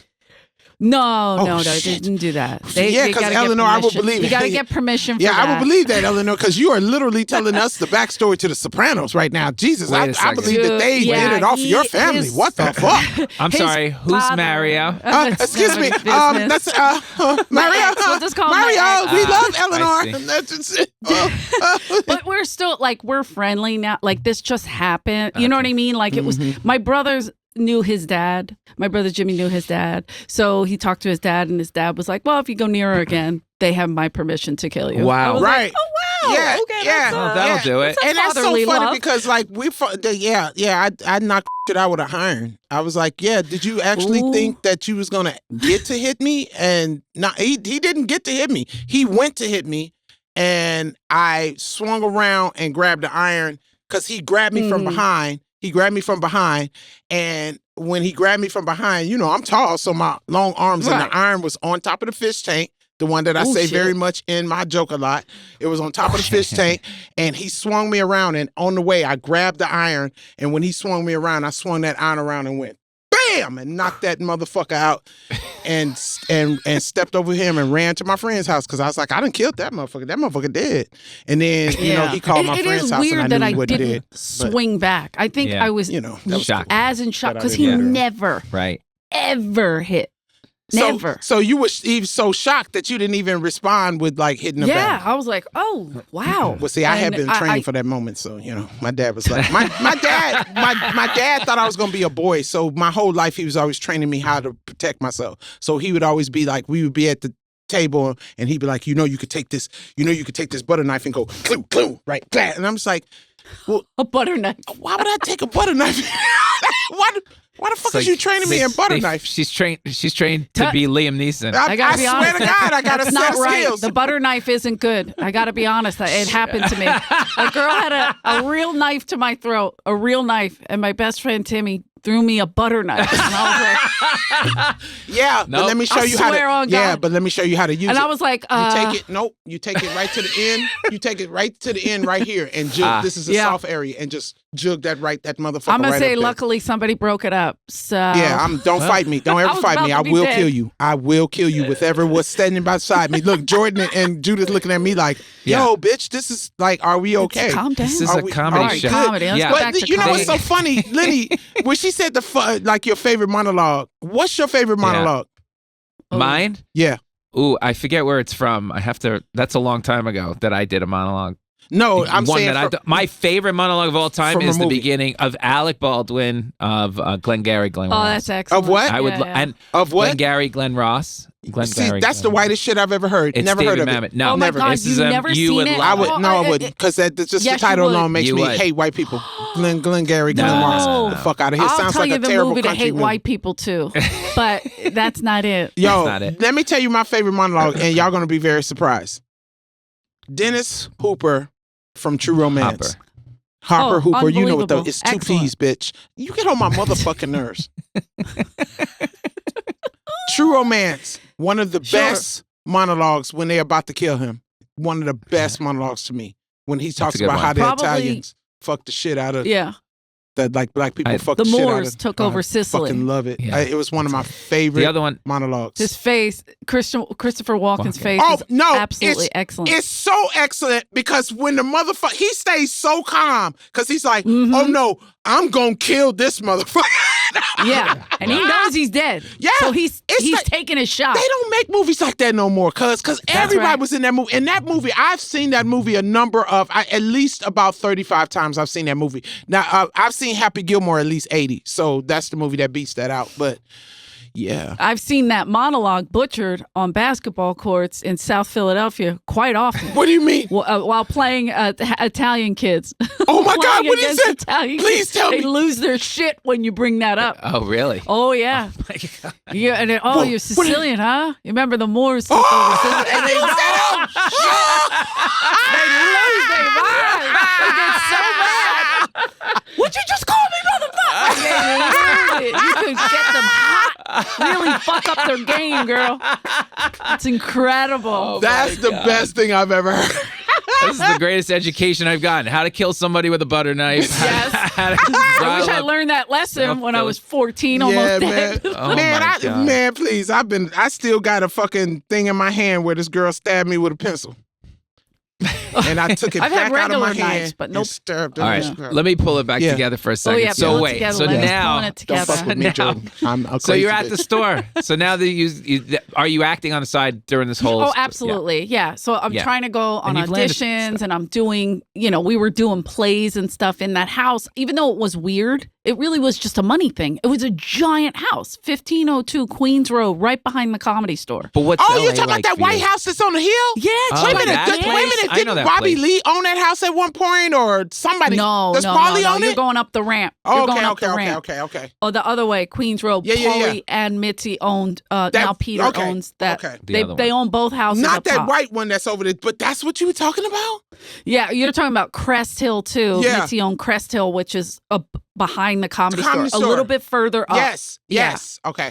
So a little bit further up, it was white. That's why I got excited. But not Crest Hill. Crest Hill was where that Mitzi owned it, and she was letting comics live there. So like Richard, I'm sorry, not Richard Pryor, Dice, Sam Kinison, like they were all roommates. Argus Hamilton, Yakov Smirnoff. Argus? Yeah. They let Argus hang Yeah, out. oh, Argus yeah. must have used to be funny, huh? He was big. Oh my God. Argus He was big. the funniest, but his alcohol, he really could have taken over the Tonight Show, I think but I might be he was an getting him mixed alcoholic up. and a drug addict. I'm getting mixed. No. him mixed. Argus is the old guy. Okay, He yeah, but baby who's the guy who boomer. always opened up the original room before? Is that Argus? He didn't open it. He goes on at 9:15. Yeah, There's and an he always opener, wears a and suit. then He there's always wears Argus. that suit, and Yeah. his suit smells like You baby embalming fluid. boomers. Because he gets them Well, from yeah, funeral home. that's Yeah, he gets them getting from closer, funeral yeah, home. but- Yep. Because but one he day still I was writes. like, Argus, why are you? I was like, I always. No, I told Eric. I said, Eric, why does Argus always smell like? He always yeah, smells like embalming chemicals, fluid. or like That's he damn just shame. got his suit out the cleaners and they over cleaned it. He's He was an like, OG. yeah, because he gets them from funeral homes. What? No, I don't believe that. Somebody think made it's that true. up. But I think it's true. He smells like I've it. known Argus forever. I believe that and more than anything. Argus is really he still sweet, though. writes. He's He really still sweet. writes, and he still crushes, which is amazing. Which is he'll be on in the very main room. amazing. He has He's- mastered that main room. He's and actually the a really original nice room, guy. but- He's a really nice guy. Yeah. Marcus is a But sweet anyway, guy. so they all lived in Crest Hill, and that was like the big, like them hanging out, camaraderie, and it was just people that Mitzi believed in, and so many comics lived there. Yep. And so when she sold it, because she had nothing left. It was her last piece to keep. This is what she did: sold property and borrowed against mortgages to keep the Comedy Store alive. There's not a lot of people that would do that. They would just let it go, and she could have sold that for That's some Jerry Buss shit that right location. there. That location, is with the 3 prime. rooms. Really, the offerings that came in, the offerings. For years we thought somebody's going to talk her into turning this into a parking lot, and she never did it. She remortgaged, and she couldn't sell that Crest Hill house because it was haunted. They said, to the point Marilyn Manson walked through it and went, a little too much for me. I'm like, what? So I said to her, I go, Mitz, I'm going to go upstairs and I'm going to bury a St. Joseph statue upside down in the front. Now, I don't know if you guys know that, but that's a Catholic thing that helps you sell the house. Oh, wow. It's super, whatever you want to call it. And so she goes, I'm Jewish, idiot. I'm not. You don't have to. I'm not asking you to convert. I'm just saying this might help. Do it. Yeah. So she goes, no, it's not going to work. 3 days later, they sold the house. Not saying she should have converted. Wow. But we won that one. Wow. And Very she did, good. and luckily that money helped keep the place open. You know, it's so crazy. I had a talk. I remember it was a little bit before I got SNL, and I remember sitting in the parking lot. And it was during the dead years. I remember sitting in the parking lot a lot, and I think Adam had maybe started just working there or something like that. Okay. And I was sitting in the parking lot. He was managing first. Yeah, I was sitting in the parking lot with Pauly Shore, and I was like, Pauly, this fucking club should be like the #1 club in California. And Pauly was like, Pauly's always just very positive. And he's like, what are you talking about? It is. I was like, no, it's not, Pauly. I said, the fucking checks are bouncing and shit. I said, you hardly ever have a fucking audience. I said, you got 3 rooms. You have 3 rooms. There's no way that this motherfucker's not supposed to be packed. Mm-hmm. And I remember having that talk with him. And I think I ended up getting SNL and remember coming back, and Adam did his Eric mother. turned that place around. Man, Wow. they did they motherfucking thing. How, and though? I don't know how they did it. Wait, I'm asking Eleanor. Yeah. Our guest would know. That's what I said. I don't know how they did it. Eleanor, you can tell us. You know what, motherfucker? Sorry, I don't want to overtalk you. Go ahead. He when they found out, like I said, Mitzi's health was declining. She was not there at all at this point. At this point, I started doing stand-up. So Tommy and I were friendly. Tommy, I hired him. So he was like, booker. Yeah, the booker. Yeah. Mm-hmm. Tommy had his demons. He was a little racist. Okay, a lot of racist. He was a lot of racist, but I go ahead, because I would say that too. Yeah. Because Leslie's going to defend him, because this is the thing. Yeah. If he liked you, he liked you. But would he say wild shit? Yes. Did he put me in La Jolla almost every 2 weeks? And would he actually recognize if you were funny and give you love? Absolutely. Yes. And would he not put up the bums?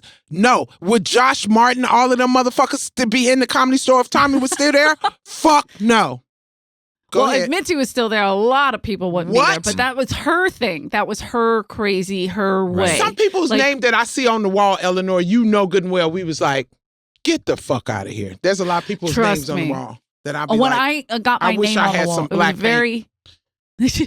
We've done it. I'm kidding. We've had when I got my name on the wall, I was really excited. I'm sure. And I was like, oh my God, it's a big deal. Yep. And I called my friend Lauren, who worked with me forever at the Comedy Store for like the first 6 years. And she goes, what do you care? Bobby Shropshire's name's on the wall. yeah, exactly. And see, I got on there when they wasn't putting names on there. Yeah, Mitzi was like that lady. She liked her. It wasn't like she was the funniest person. Mitzi just liked her, and she was developing her. Right. And then she showed that she couldn't develop, but her name was already on the wall. Yeah. And Mitzi got rid of them. Right. That's what she did. She really gave did. you the chance. Yep. she give you go. And then if I don't see anything, Bye, bitch. She would have That's how quick. She would have re-auditioned all those motherfuckers that's in there trying to get. She would have re-auditioned them a million times and said, "Yeah, you don't have any new shit." But that's what all club owners did back in the day. Sharon, that ran the Comedy West, the Comedy West over there in L.A. Man, you come in there with a bad set, you'd be like, "Hey, don't bring your ass back here until you got some funny jokes, because that shit wasn't funny, and I'm not running no motherfucking show with no unfunny people." Rico over at Mavericks Flat he was nice about it, but he would be like, "Yo, you need to work some more on your shit," because Townhouse, you wouldn't have to get told that. Ronaldo Ray will make you sit beside him and let the crowd walk by you and insult you on the way out. Like you wouldn't come back to that motherfucker. So, but they don't do. They let anybody that think that they got a fucking page or just a look. A lot of people have made it off their look. Well, Mitzi did that too. Yeah. She used to be, isn't he handsome? I'm like, no, he's terrible. Like, that's horrible. Well, wait a minute. I cut you off. I'm sorry. Tell them how the club developed. So Tommy was a booker, and they found out a lot of shady shit. Yeah. And they just, from doing that, they wound up firing him. They caught him in a million different things. Yeah. And Eric Anderson, the guy who was the GM at the time, he was like, we're going to get rid of him. And everybody's been saying, this has been going on for years. Nobody's looking. Well, now somebody was looking. So they got rid of him, and then they moved Adam up from manager to talent coordinator. And Adam used to run the improv, I believe it was the Tempe Improv. So he had all this knowledge of comics and booking and stuff like that. And he just incorporated it. And like he was putting Spade on, even though Spade wasn't really a comedy store, but it was selling tickets. You know what I mean? Like Spade, he was always big, you know, he was New York, whatever, like SNL and all that stuff. So they didn't really come to the Comedy Store. I never really saw them there. Because a lot of people didn't want to fuck with Tommy. True, or even Mitzi back in the day. They just got annoyed. Right. So they did the improvs and they did all that. And that's great, but they were all Adam's friends. So he got them in. Then they slowly see the ticket selling. Then a lot of people just start hitting. Smart. Comics just start hitting. Leslie Jones gets SNL. You start selling tickets. It's just, then you put these lineups on. Adam went out and got Joe Rogan to come back, who wouldn't come to the store because of Tommy. What year was this that it started turning around? Yeah. So that was about 2010, 11. Okay. You know, around there, right. Maybe 12. I don't know. I'm terrible with so I didn't start doing stand-up till 2007. And I didn't start, it wasn't like I was watching comedy and was like, oh, I can do that. That's not a thing. If people do that, they stink. But what happened was my very close friend, I hate to bring it down again, but passed away, Freddie Soto. Yeah. Oh, Freddie. Freddie was my best friend. And when he passed, for years, he would be like, you should be doing stand-up. You should be on stage. You're crazy. And him and Joe Rogan tortured me to do stand-up. That's why, like, me and Joe were really close. If Freddie and Joey were the ones that made me go to the wrestling audition, and I became a wrestler for a while. Right. It was the whole thing. TV show. But, yeah. Wow, Women of Wrestling. So, anyway, but so when Freddie passed, I don't know, like a year later, it just hit me. I was like, I'm going to try a one-woman show. I see. And I called Mitzi. And at the time, Dice, my second ex-fiance, we had just broken up.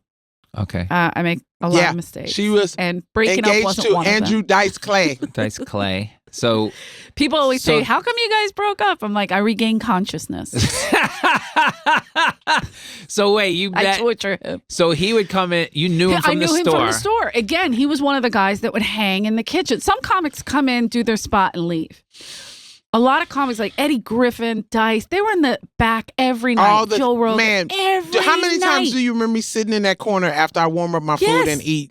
The white couches, little fucking, or gray, they had to take were. that shit out the kitchen because that was our fucking hangout spot. And Mitzi would sit there too. Yep. She would sit on the opposite side so she could see herself in the mirror. Anyway, it was so funny. But we would all sit on those couches and just goof around. Like it was every single night. So I decided to do a one-person show. And I called Mitzi and I said, hey, I don't want to offend you, but I know they do I know Whoopi, she would tell me all the stories of Whoopi doing her one-person show in the belly room. And I was like, I want to try this. So I was telling all those stories, you know, like the Shakespeare and Lord Philly and a philosophy, you know, whatever, like my stories. And Dice, I called him. I go, I'm not trying to step on you. I'm not being at the store because I want to be near you. I'm just letting you know. And he was already dating somebody else. Like, we weren't together. I'm just letting you know I'm going to try this. He goes, oh, good. I'll come see it. Because it wasn't like malicious. Our breakup wasn't awful. And so he came to see it. And he was like, you're doing stand-up, stupid. Because he's a charmer. And that's exactly how he talks to us. Yeah, so stupid. I know how he talks. I've met him a couple times. And so at the time, we had done a VH1 show, a reality show. Yeah. And it was on, and he goes, look, you're going to love it. Let's go on the road together. You'll open. And I was like, really? And I'm thinking, I just got rid of this fucking guy. But that's love, though, cuz, like, I mean, like, 3 fuck, months man. in. Yeah. 3 months in, and he took me on the road. On the road. Yeah. That's amazing. 3 months is devastated. Oof, it's just great. This a Adam, great story. remember Adam story. Barnhart? Do you know Adam Barnhart? I remember that name. Okay, I took his class, and he like broke me and got me to a point where I could do confidently 8 minutes. Wow. And he helped me. He practiced every night. So I go with him. Me and Andrew do this like in Redding, California, somewhere in Northern California. There were like 1,000 seats. The first one was 25. The Wells Fargo Center. Yeah, it was 2,500 seats. I'm shitting my pants. But I killed, and I couldn't believe it. And I was like, oh my God, they like it. They really like it. And he goes, they know you from the show, stupid. Relax. Just calm down. We go to New York. The show gets canceled. Yeah. The VH1 show's canceled. We don't want to do a second season anyway because it was awful. So we get to New York. They don't give a fuck about a show. I'm at the Westbury Music Fair in Long Island. Uh-huh. I'm on stage. I'm wearing this cute little outfit. I have this half bra under it, right? Short shorts, high boots, because Andrew goes, dress like that. Show your tough attitude. I'm like, I'm wearing short shorts. Half my clit's out. What tough attitude? So I'm on stage, and I say, I'm from Philly. Oh. And they immediately start booing in the round. Yeah, everybody's booing. And I'm fucking pissed. My sister drove 2.5 hours to see me, and she's sitting by herself. My sister Karen, she's 10 years older, and they're booing, and then they go, where's Dice? And I go, he's up my ass. You want to tickle his feet? Because I went street. I'm ready to fight, right? And they keep booing, fuck the Eagles, fuck the Sixers. I mean, they're going in. And I'm like this. I'm trying. I'm doing my bits, and they're booing the whole time. I'm sweating so bad. The bra has slipped down. I have tumors on my stomach. Tumors. And I'm melting. I'm melting like the Wicked Witch of the East. I'm fucking melting, right? I lock eyes with my sister, and she put her hands up. She goes, I swear it felt like she went, what do you want to do? Want to fight this whole fucking room? That's what it looked like. She went like this. And I thought, oh my God, I could just see the headlines tomorrow morning. 2 South Philly girls tried to fight Long Island. Like, that would be it. And then Dice was like, look, because he was pissed. He's like, fuck them. I'm not going out there. I go, Andrew, they're your crowd. Yeah. They don't care about me. They want you. Go out there. He had the best set of his life, but he was so angry. Yeah. And then he said, look, I got to give you a year. If you really want to do it, we'll revisit in a year. Okay. And that's when I just went out and hustled every single night. Comedy Store, amazing. Laugh Factory, Improv, wherever you could get on. So Mitzi did say, come on. Oh, yeah. And I showcased for her twice in between and that year. Like, she goes, she made me, the first time I was panicked. I'm panicked. Yep. And I had a good set, and I was in the main room. She was doing it in the main room because she could go in there better. She didn't want to go up the steps. So the ramp was a little easier. And so, she was doing it in the main room, and I had a good set, and I was like, oh, no. I know that you don't go over to Mitzi unless she calls you. Yeah. But I'm also her good friend. Yeah, I learned that lesson yeah, too. Right? Yeah. So I walked over, and I go, hey, thanks, Mitz, for the showcase, just like that. And she went, oh, honey, come here. And I go, hey, thanks so much. I'm like nervous. And she goes, what you're doing is cute. And I was like, cute, bitch. But knowing her, that was good. That was good. That was okay. Yeah. And then she watched me. She kept making them send tapes. And then she watched when I did the Showtime special with Dice, and she just kept giving me little thumbs up. But she wasn't right. a part of it anymore. At this point, it was Adam. Right. Or I'm sorry, I got passed by Tommy. And then, so technically Tommy Mitzi. But at that point, I would go visit her, and she was... It's a fantastic She wasn't Missy, even talking. Yeah, so. Missy passed me right before... she passed me in the original room, actually. Oh, wow. Yeah, see, that's the real deal. Yeah, I got past like 92, 93, something like that. And at the time, she was like, where are you from? You're not from here. And I was like, oh, I'm from Memphis. She was like, you got to be from Chicago. I was like, nah, not from Chicago. She loves to change things up. Yeah, I mean, she was like, you sure you're not from New York or Chicago? No, I'm from, no. Like, and so then the second time I showcased, and I had the name, because you remember I was trying to find this name of this black girl that I think it's Shelly or something like that. But we did a showcase for her, and I ripped. So I thought, since she talked to me that one time, I could walk up to her this time. Oh, I learned very hard. And I don't know if it was you or somebody that I ran to. I was like, oh God, I think I wasn't supposed to speak to her, because I walked up to her and I was like, hey, thanks. She was like, who the fuck are you and why are you talking to me? And I was like, oh, okay. She would forget too. Let me Let me exit stage left before I beat up this old white woman. And what? Let me ask you this: now you get dealing with Esty here in New York. Oh, she's awesome. Similar, Esty's a sweetie. No, similar. She's not with the way they run the show. Yeah, they run. It's their place. But Esty is like, to me, I like Esty because Esty is honest. More approachable, honest. Yeah, she's very honest. She'll tell you, I would never put you up. Or who would I? Was like, that's what I like about her. Although Mitzi was like that too. Yeah. I could remember standing next to her, and this comic came up and he goes, oh, thank you for the showcase. And this is why I was nervous to approach, because I've seen this a million times. But this one time, it was me and Freddie Soto standing talking to her. Freddie was hosting. I was just getting the paperwork, because she would give me the paperwork to who she passed and who she didn't. Right. And I would, put it in the box for upstairs, whatever, for Monday morning. And she go, this kid came up, thank you for the opportunity to showcase. You get to see his little hopes and dreams on his shoulders, right?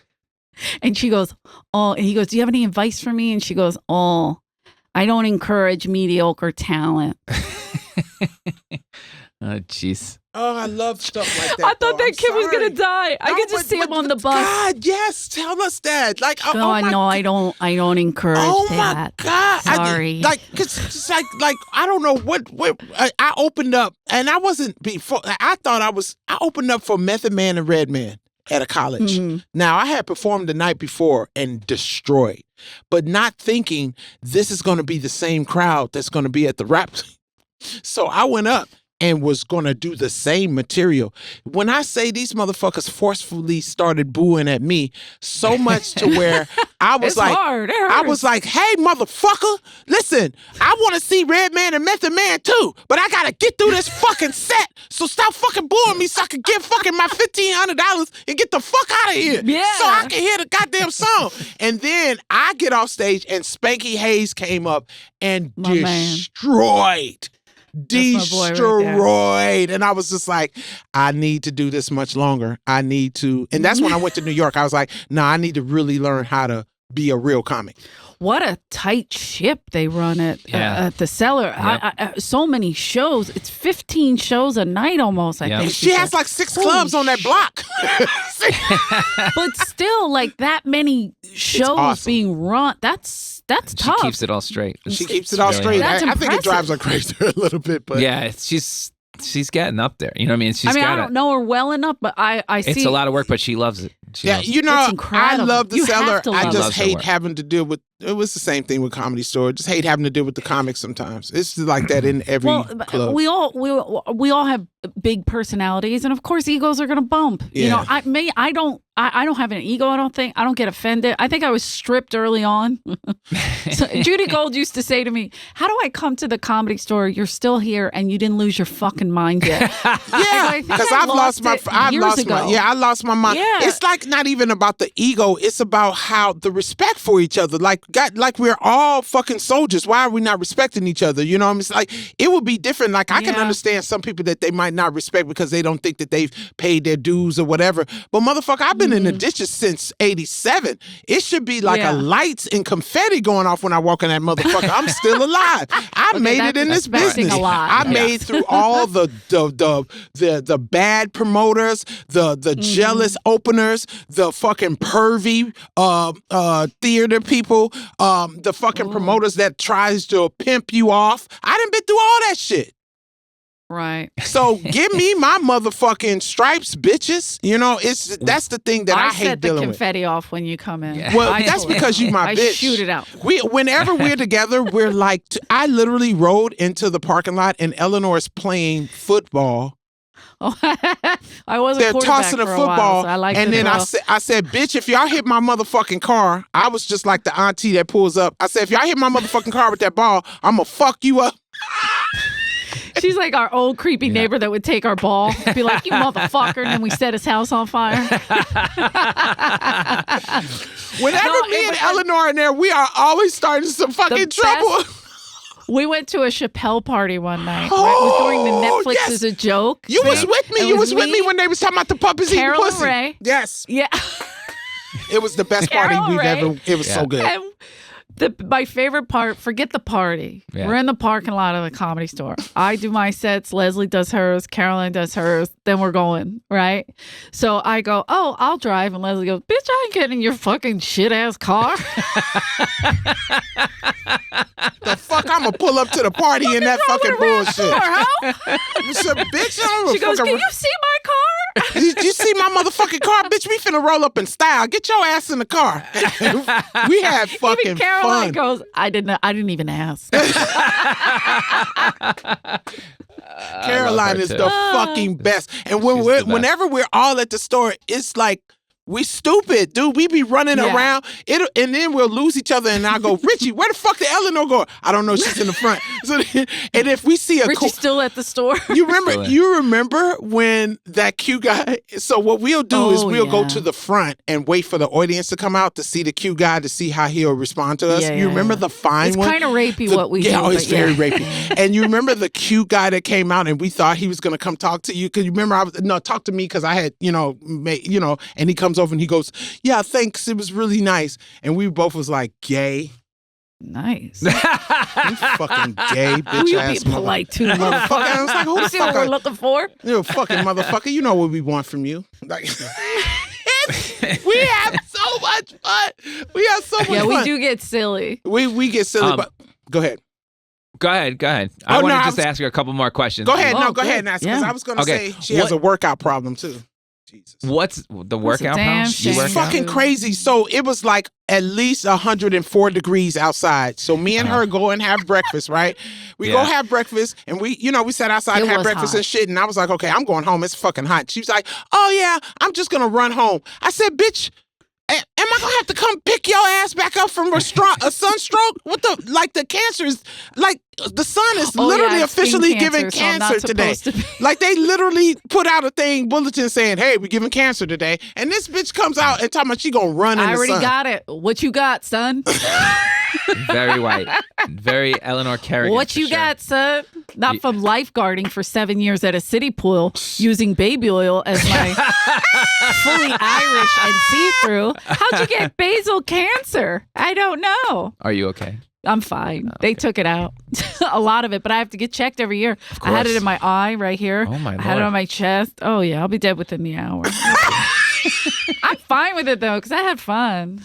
You're a tough cookie, lady. What's the difference? What's the vibe difference between pumpkin pie and pussy? I'm sorry, no way. That's the way you said it. That's what I'm talking about. See, that's what I'm saying. Let the real Eleanor out, goddammit. This is what we be doing. Why are you here now all of a sudden after all these years? And bitch, then what are you doing here? What are you doing here? What's the vibe? Well, in all honesty, I always wanted to move to New York. That was my thing. I would come up here and I would take the bus for, I think it was $8, that mega bus or whatever it is. $6, $8, whatever it was. I would take it from Philly and I would do Independence at NYU. Yeah. A good friend of mine was in NYU. So I would go do shows and I loved it. I remember one time the first and only time I ate a Caesar salad, I threw it up the whole way home. I took a cab from 9th Street station because we live all the way down South Philly. So I took a cab. My brother Jimmy goes, "You're in a cab?" I go, "Listen, you got to pay that guy. I'm going to throw up everywhere." He just paid him. It was just like brutal. Like, I was going back and forth. I really, really always wanted to live in New York because I obviously prefer it more. Yep. And then LA just has the weather and the acting. I was doing all the show, like trying to work and whatever. And then starting stand-up, I started at the store.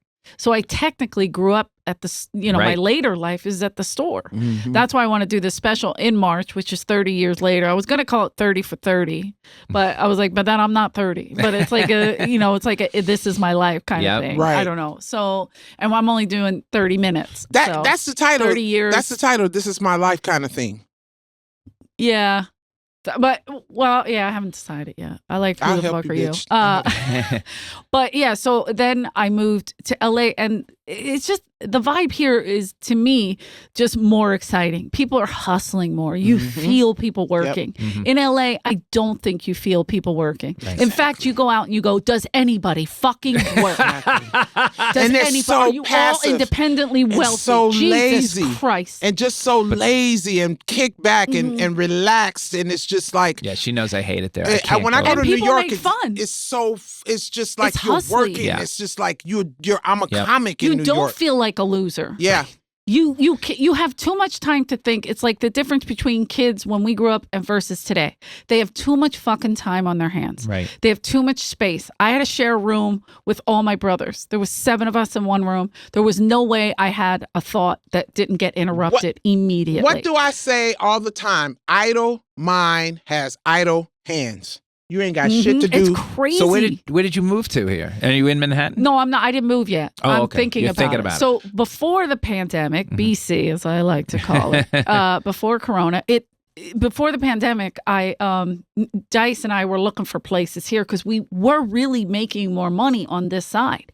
And it's closer flights leaving out of this side. Mm-hmm. And then you could go to LA and do the Arizonas and all that. You know what I mean? Mm-hmm. But for the most part, it was easier to get out of New York. Right. At least it felt that way. Or we both just really wanted to move to New York. Yeah. So he got a place and I was like Airbnb-ing a lot. And then the pandemic hit.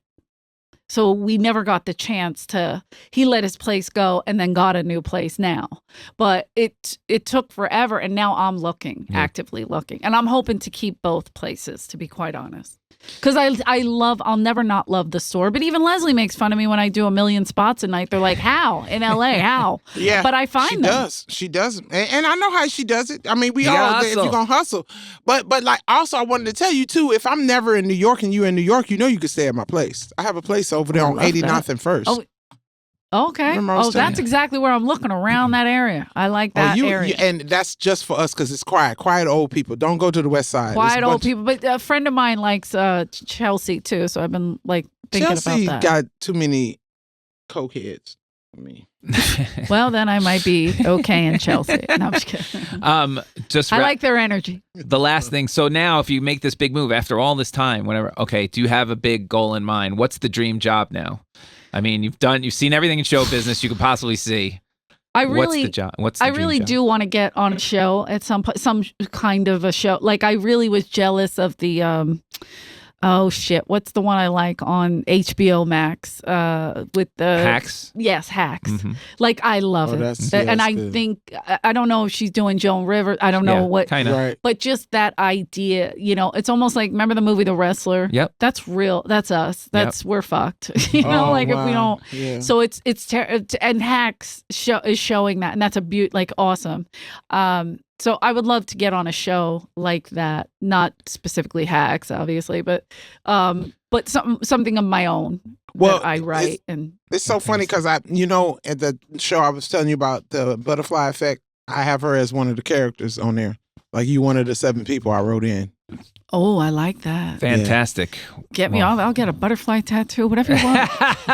Right here. Got to put Eleanor to work. Do Shakespeare in a fila suit. What do you need? What do you? Bitch, now that you told me that though, I'm definitely adding that to the character. Just fucking beautiful. You are fascinating. No, You What are a story. so fucking fascinating. Please come back I love and you. tell I'll us come back more anytime. stories. Well, And welcome to New York. thank you. We'll take care of you. I Don't love worry. it. I love it. Don't You're fall East- for that shit, Eleanor.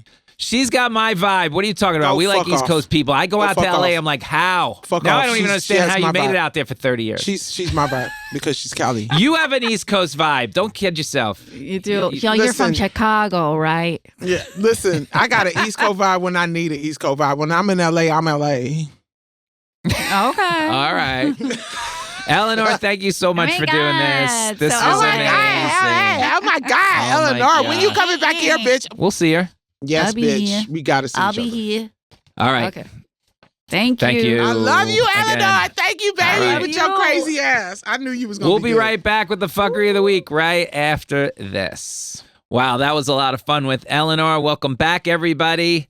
And now, Leslie, you know it's time for the fuckery of the week. Fuckery of the week. Motherfucker, give me All right. my chance. I'm going first this week. I want to talk about the truth, and there's one thing that you and I agree on, Leslie. It's telling the truth. Mm-hmm. And for some of the stuff in the news today, you don't have to be Natasha Lyonne to know when someone is lying. So let's review the truth about the 2020 election. 1, Donald Trump lost.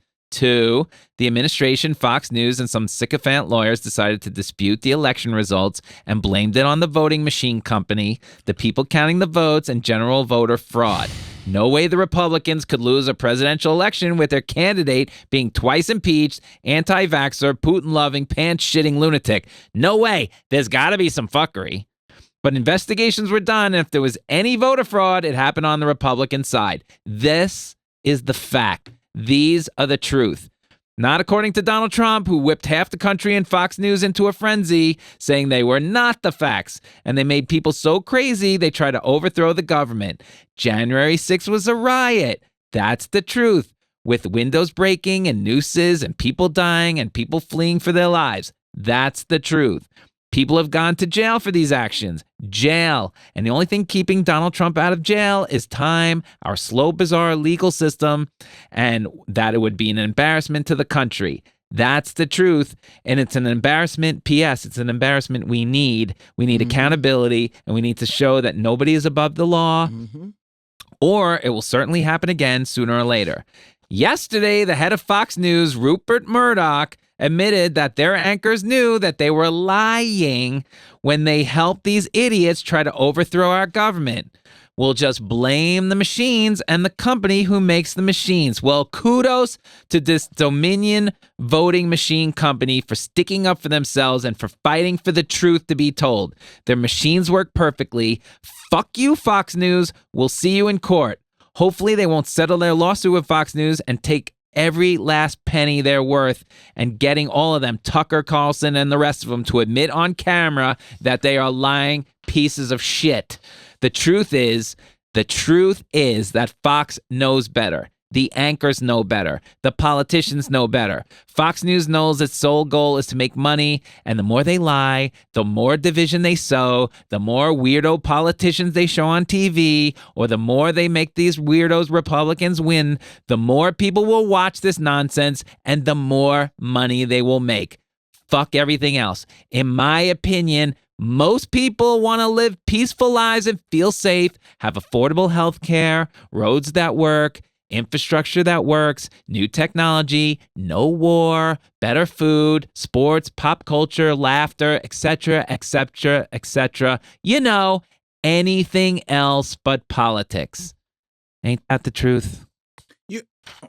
That's what's so upsetting is that they did a whole motherfucking movie on how twisted and what scripted these pieces of shit. Russell Crowe played the dude, right? Just a piece That's of right. fucking shit. And what's so upsetting about it? It's so obvious, of course, that they're projecting.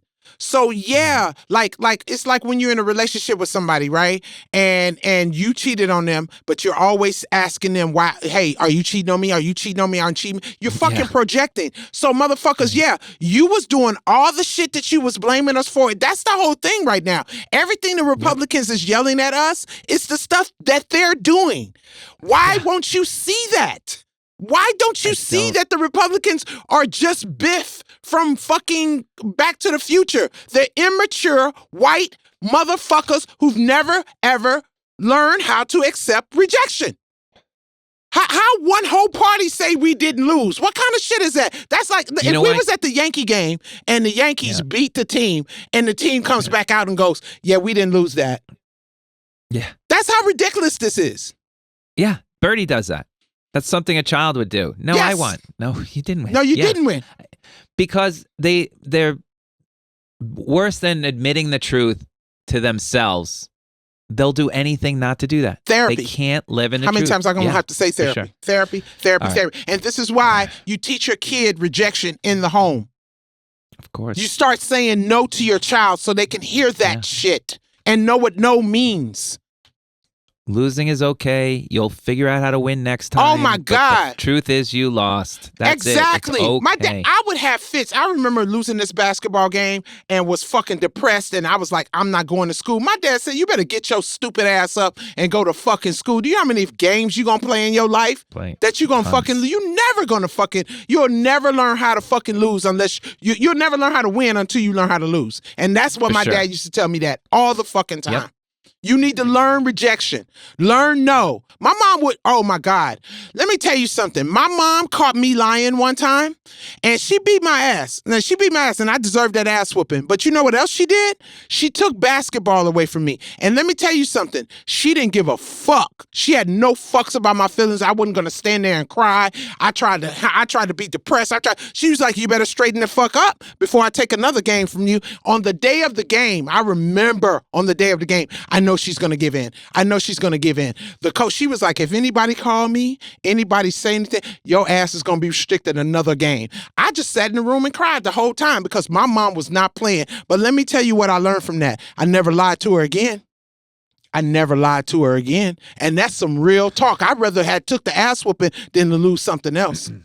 Well, that's what this Dominion Systems is going to do. They're going to give them a nice big ass whooping to the tune of billions of dollars, hopefully. So. I hope they if shut not, their ass if the they fuck don't, down. hopefully they won't settle in court. So these guys have to go into court and tell everybody we lied. And part of the prize should be that they have to say it on air too. Yeah, and I think they will have to say it on air because they're going to be deposed. So. And we'll how are they not, even if the FCC has already, is that them, FAA, FCC, whatever came out and said, FCC, has come out and said that they are liars. They're not a viable news source. Well, that's the thing. That's the problem. How you get, the only way they have to be removed because not a viable news source. People don't care. But this is what I'm saying. They're the epitome of fake news, though. They're fake news. Yeah, they are fake news. They're fake news. Sure. They are fake news. Oh, they are this close to the annoying. Daily Show. It's so fucking annoying. It's annoying. It is annoying. It's annoying. I mean, Daily Show is way more realer than them, don't you think? For sure. Yeah. Well, okay. Well, my fuckery of the week, you're going to love it. Lighten it up. Yeah. You're going to fucking love it. I know you're going to love it because you're an asshole. Yep.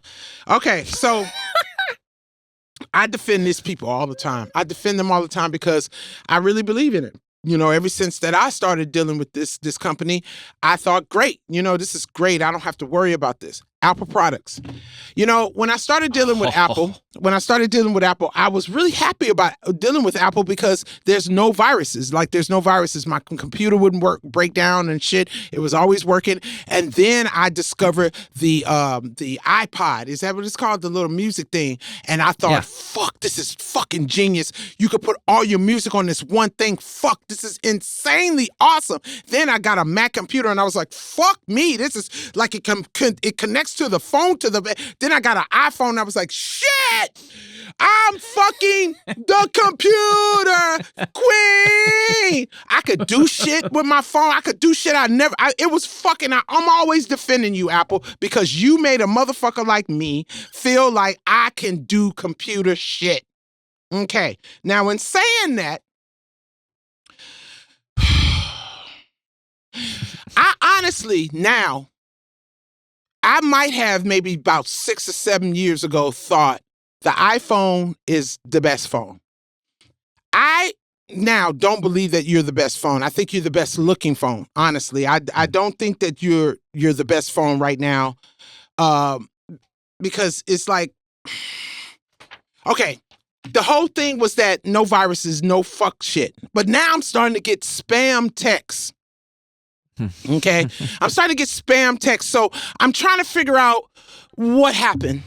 Okay, so it's bad enough that we have to deal with having to get a new phone every year because when y'all make a new phone, the old ones, for some reason, catch feelings and they just leave the relationship. They leave the relationship so bad to where you are forced to go get another fucking phone. Now, you can upload, you can try to update, and y'all, but they fuck you. They fuck you on the update. You know what I'm saying? They make the phone literally, it's like a person. I don't know how many times I've almost thrown a phone, but I don't throw it because it's $1,500 motherfucking dollars. So I would be the dumb bitch, and then because they would be like, well, you threw your phone, so you gotta pay for another. That's how fuck shit. I don't think that Steve Jobs would approve of this shit. First of all, I think Steve Jobs was a down-to-earth person. At least that's what I want to believe. I don't know if a billionaire can be down-to-earth, but I feel at some point Steve Jobs wasn't thinking, hey, I'm finna make these motherfuckers have to get a new phone every year. I'm gonna make these motherfuckers have to do this. And then it's bad enough I have to do that, but then you want to fucking give me a bad phone? You want to give me a fucking... It's like I have to replace them because they canceled each other out. And then you want to make me think that I'm getting the best product and now I'm getting spam texts? Now, and then now the phone all of a sudden goes black sometimes. I mean, I literally hear dollar signs ring when the phone doesn't work. Meanwhile... Lenny has had I've had 6 phones in the time that I've met Lenny. I've had 6 phones. And meanwhile, Lenny still has the same phone that he had when he married Gina. His phone went through a marriage and a birth of a child and a scrotum operation. It was your scrotum. You're not going to tell me it was that other shit, you fucking motherfucker. I've had fucking 6 phones. Okay? And I'm sick of your shit, Apple. I'm going to come into your store and I'm going to have a fucking black Karen I'm going to go the fuck off. You fucking sons of bitches. I should not have to keep buying your goddamn phone because you don't want to get your shit together. I will bring Steve Jobs back and he will come back and he will tell you this is not how I want Apple run. So Apple, get your shit together or I'm going to get one of them ugly ass garage door openers called a fucking Samsung. Do you understand me? Do you understand me? And I hate Samsung's phone. They ugly as fuck. And they're heavy and unnecessarily black. Yeah, it's pretty ironic. I have the black one, and it's great. And you have the white stuff, and it's shit. I don't have a white phone, you fucking dick fuck. I have a different... My phone is blue, bitch. And let me tell you about your ugly ass fucking garage door opening. Yeah, it works, bitch. But it works... Like it look at that shit. You can make a grilled cheese sandwich on that shit. It's so fucking big and ugly and awkward, but it makes the best fucking pictures. It's better than y'all shit, Apple. I'm sorry. Samsung is ringing your goddamn bell right now, and that shit pisses me off because I fucking had your back. Samsung, make a prettier phone. If you made a prettier phone, I'd be your friend. Your phones are ugly. That's my fuckery of the week. That's good. I feel bad for you. Was it? Yeah, you don't the feel truth bad hurts. for me. You're an asshole. You just glad you're right. Of you're course. You're such a dickhead, man. Of course. I have no sympathy for you. You don't. None. Poor Leslie. That's the end of the show. Thank you for listening to The Fckry. Just remember, any photos or links to this episode will be posted to @Fckry Podcast on Instagram. That's spelled FCKRY Podcast on all platforms. Send us your listener questions to fckrypodcast@gmail.com. Letters and voice memos are welcome. If you want to follow me, I'm at Lenny Marcus NYC on all platforms. Follow Leslie at LesDog. That's LESDOG with 3 G's on Twitter, 4 G's on Instagram, and 5 G's on TikTok. Why, Leslie? 'Cause I'm a motherfucking G, son. She is. Okay, no. The Fckry with Leslie don't Jones ever and do that Lenny again, Marcus ever. was created and stars Leslie Jones and Lenny Marcus. The show is produced by Judith Cogbo. And our audio engineer in Los Angeles is Jordan Duffy. Okay.